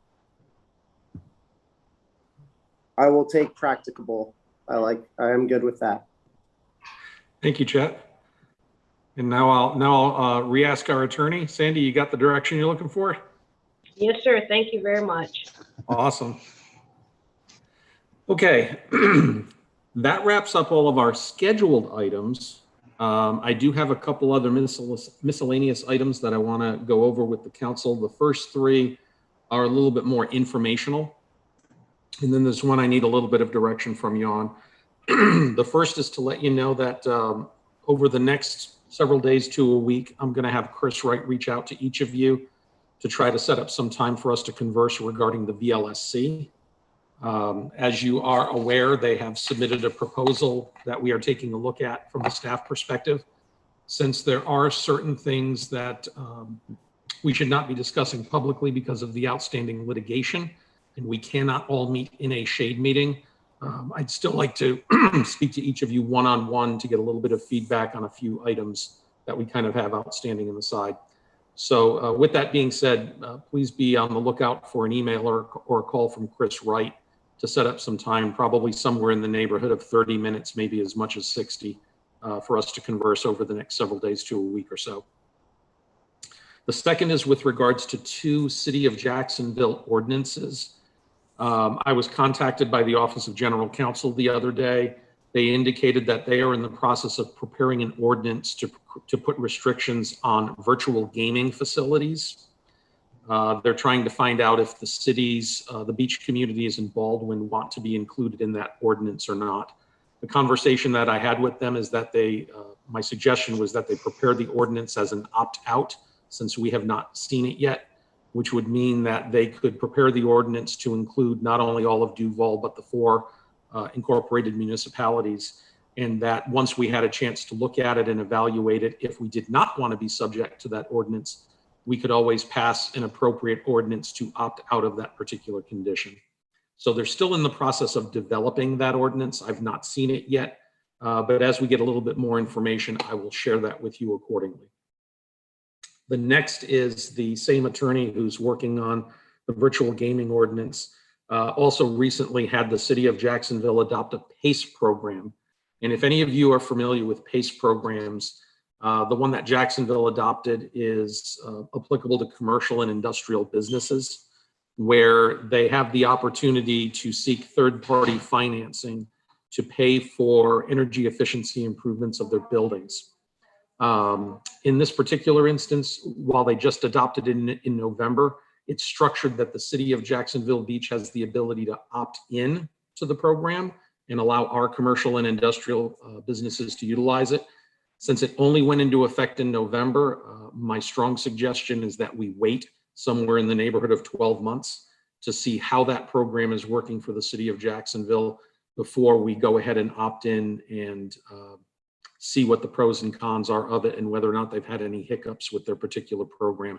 It's basically untested with them at this point in time. The last thing that I have for you is with regards to the pier.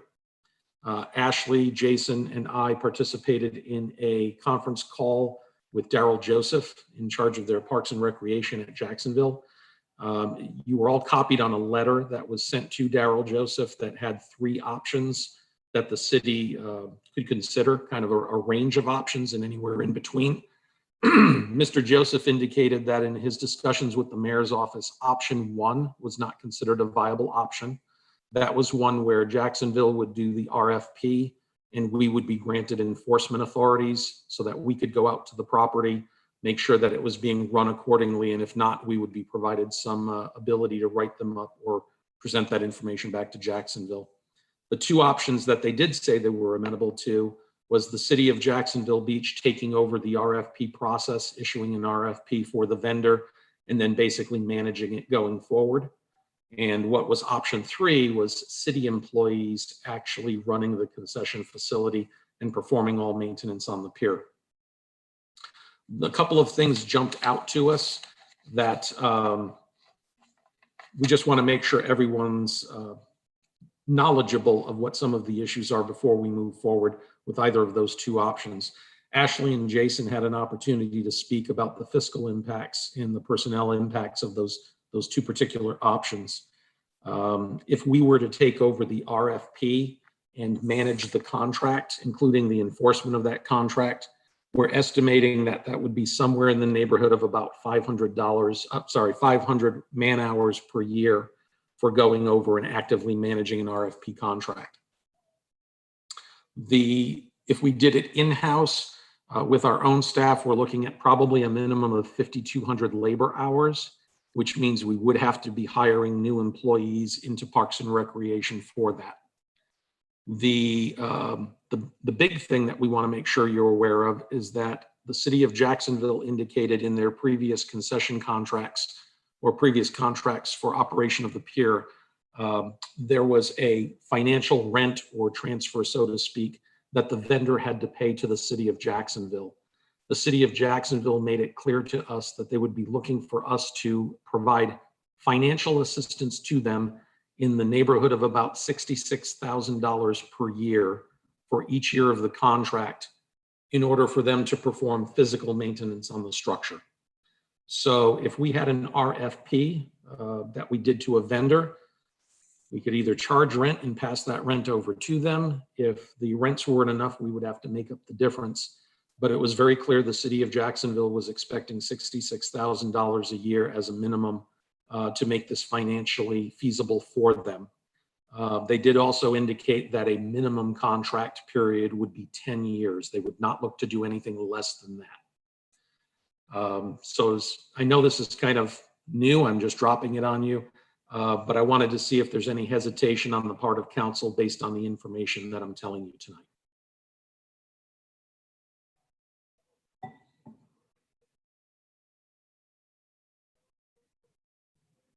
And I'm not seeing any hands. I don't know if that's good or bad.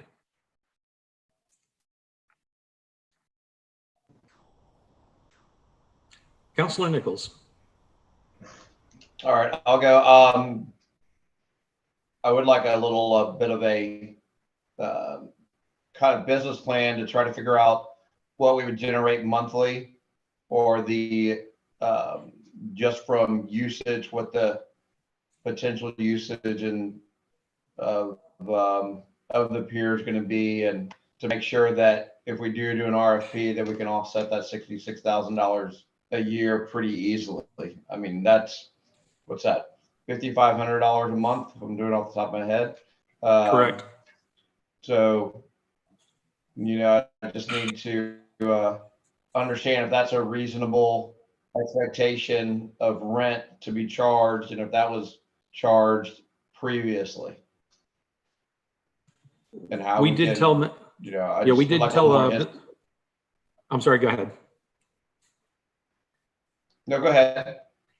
We did ask Mr. Joseph to send us a copy of the last agreement that they had in place executed, so that we could see what the rent was being charged, or what the payment was being made by the vendor that was in place. We do not have that document yet.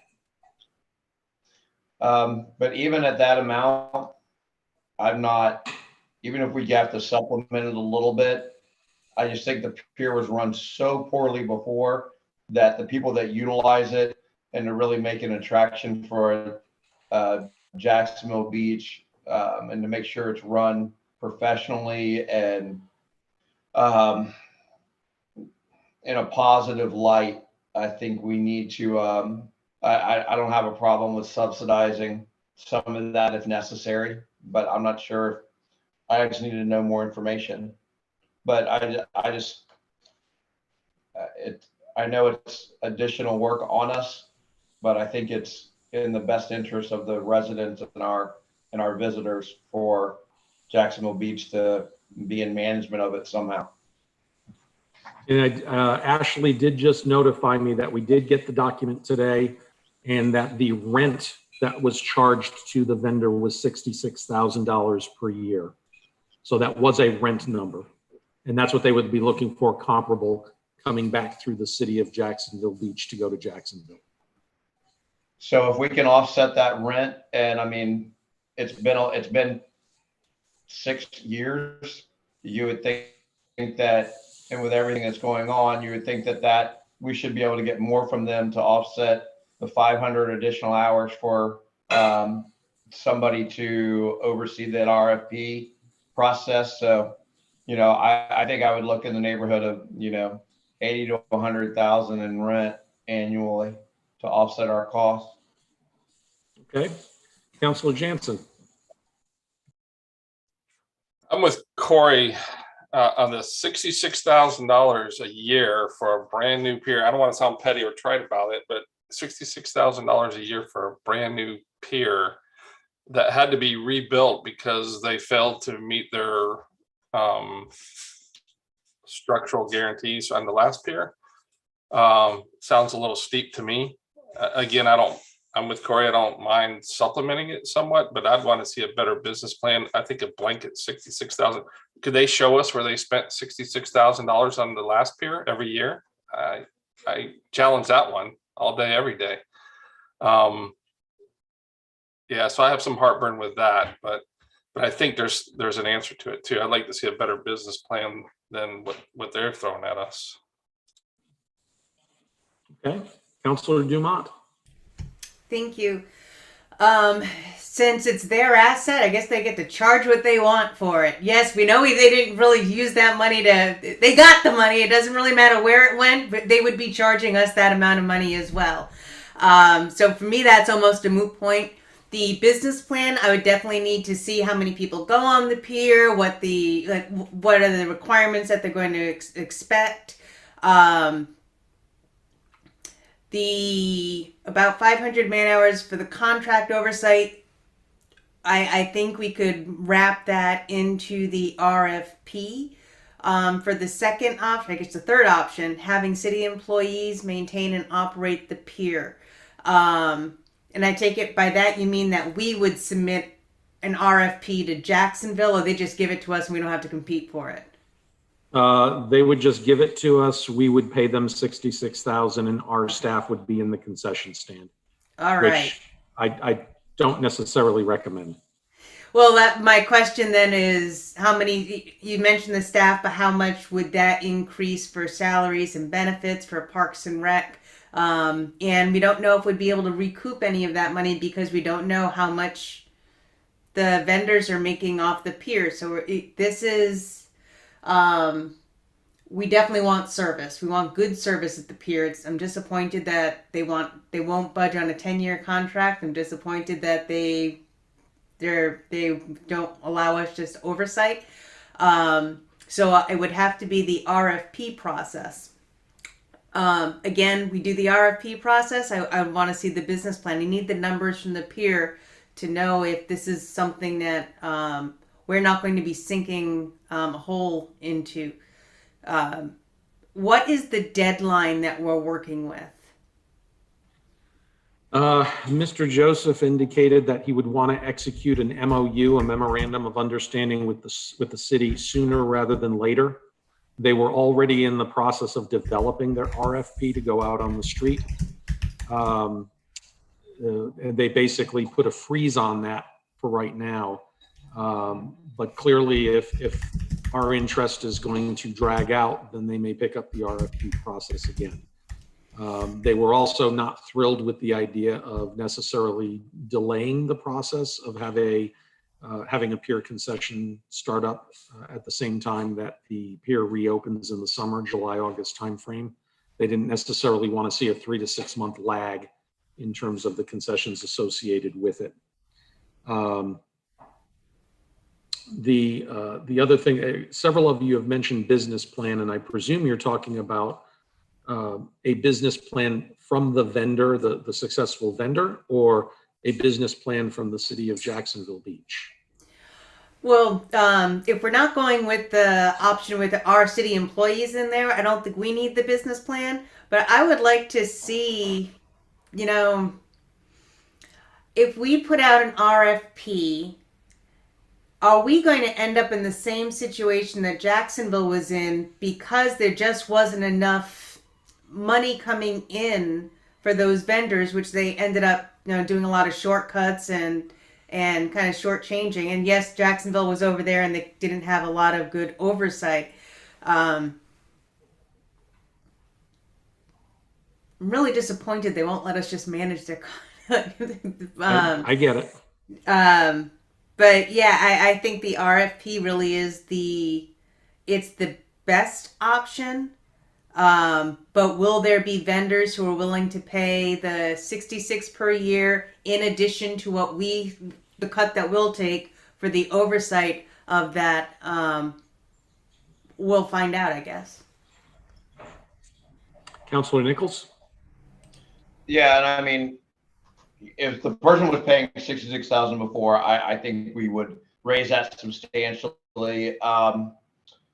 From the city of Jacksonville's perspective, I think I understand their need for that funding, because that pays for the insurance for the pier, minor corrections, and then also, like every structure in Florida, they have to have a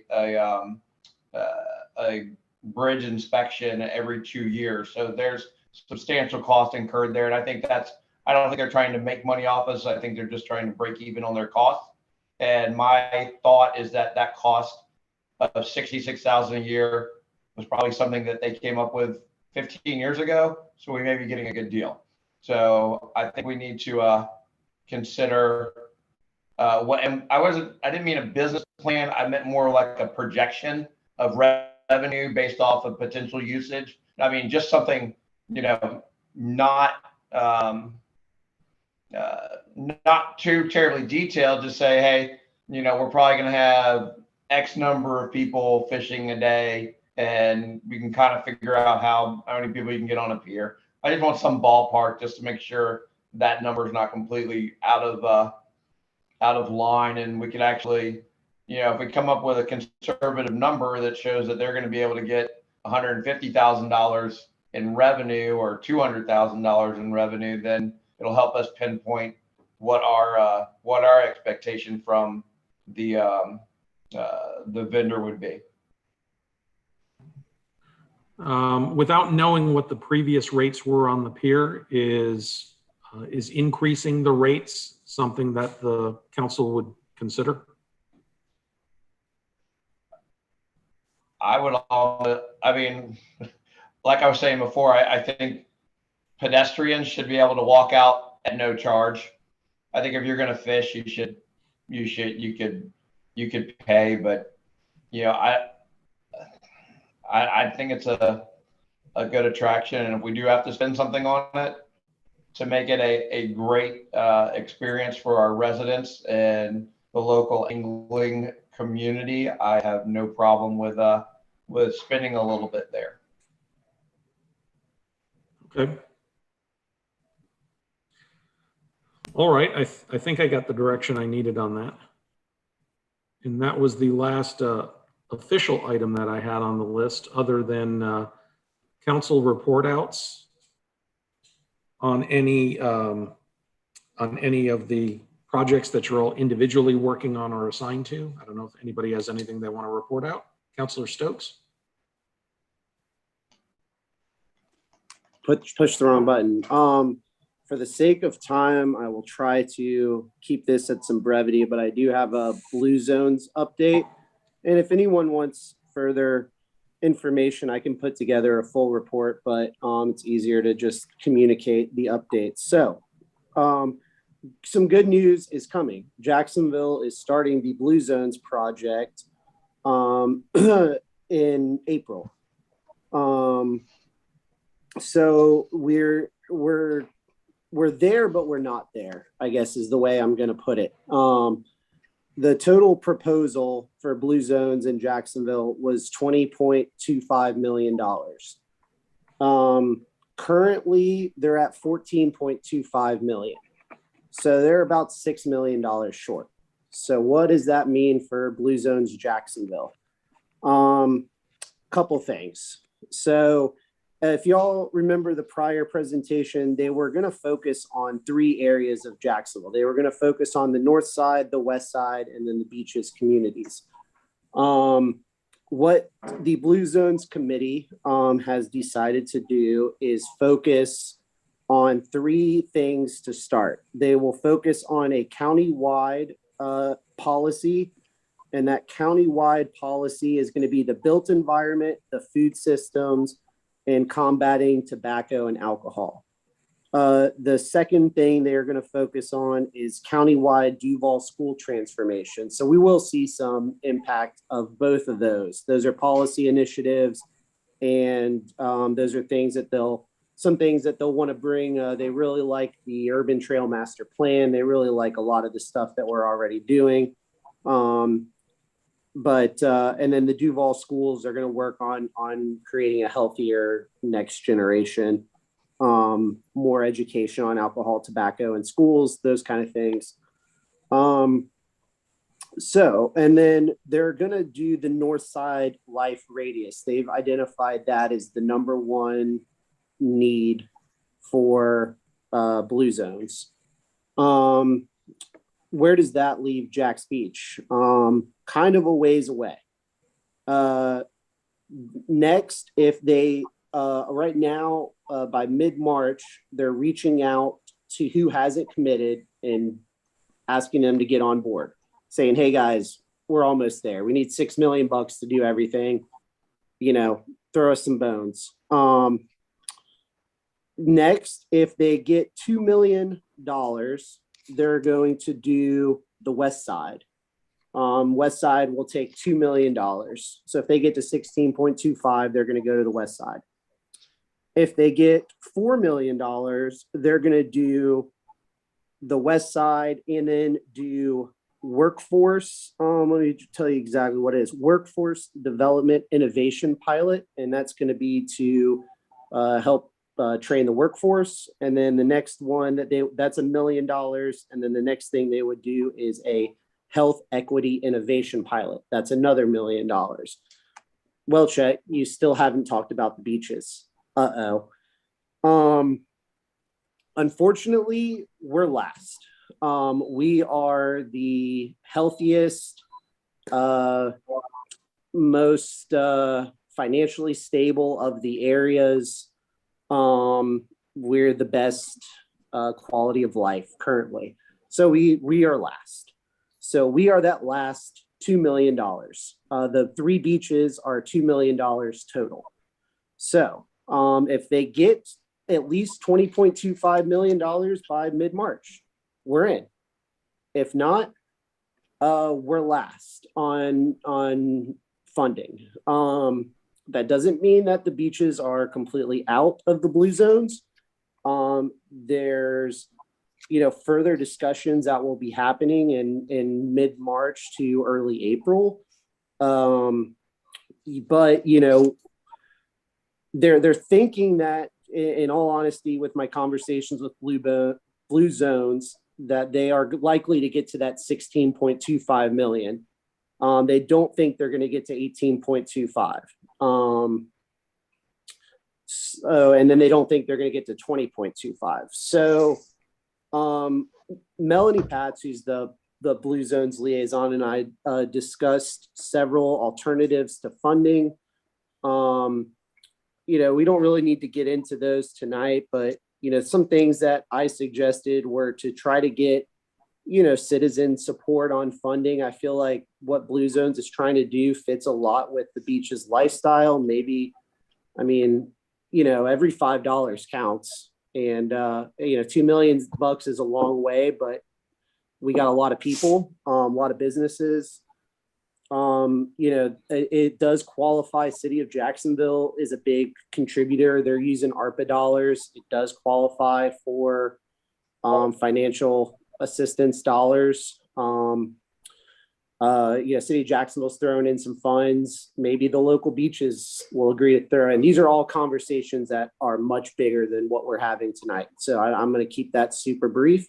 But anyway, we'll see where we get mid-March. We'll know by April, May at the latest where we're at.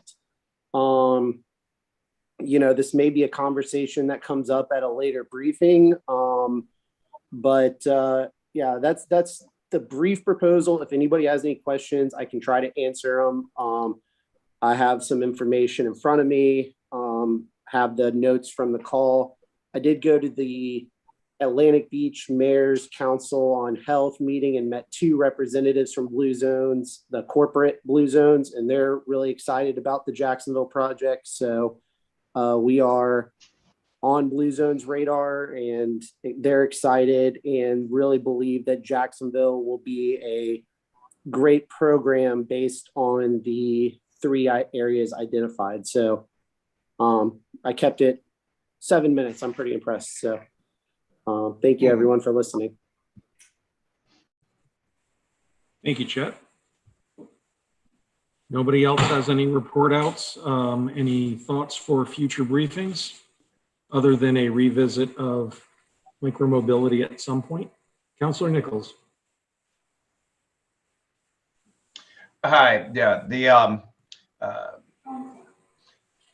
I ran into this Laura Phillips Edgecombe from Build Up Downtown today, and we got in discussion about the current bill that's going through that would allow a certain area, I think it's Kings Avenue downtown, to reduce their seating capacity for SRX licenses from 150 down to 50. And I think there's 2 sections in Florida. In Jacksonville, they're going to do it. Maybe one place in Orlando. And I think it's potentially something that could be good for Jacksonville Beach, so we can have more opportunity to have easier for small locally owned businesses that are restaurants to be able to come into our area once we start getting once we get more areas done, so we don't have to have such large restaurants. And I always want, I know food trucks are a challenge to brick and mortar, but it would give them more of an opportunity to step from a food truck to a brick and mortar restaurant. And, I'd love to see some locally owned businesses, restaurants here that have the capability to not just serve beer and wine, but also liquor. And I guess what I would like to do is just have her come virtually to one of our future briefings and give y'all a just 5-minute overview of that. And it wouldn't be able to get in until next session. So I think that's next year, but it is something that has passed, and it has to be done in Tallahassee to get certain areas approved. And for the downtown business district, I think it's something we should consider. So I just want to check and see if y'all are interested in having her or the person that leads Build Up Downtown come and just give us a brief summary of what they're doing with Kings Avenue downtown. I'm looking for head nods or thumbs up. I'm seeing head nods and thumbs up. Councilor Nichols, would you be able to shoot me an email with the name and any contact information for that individual?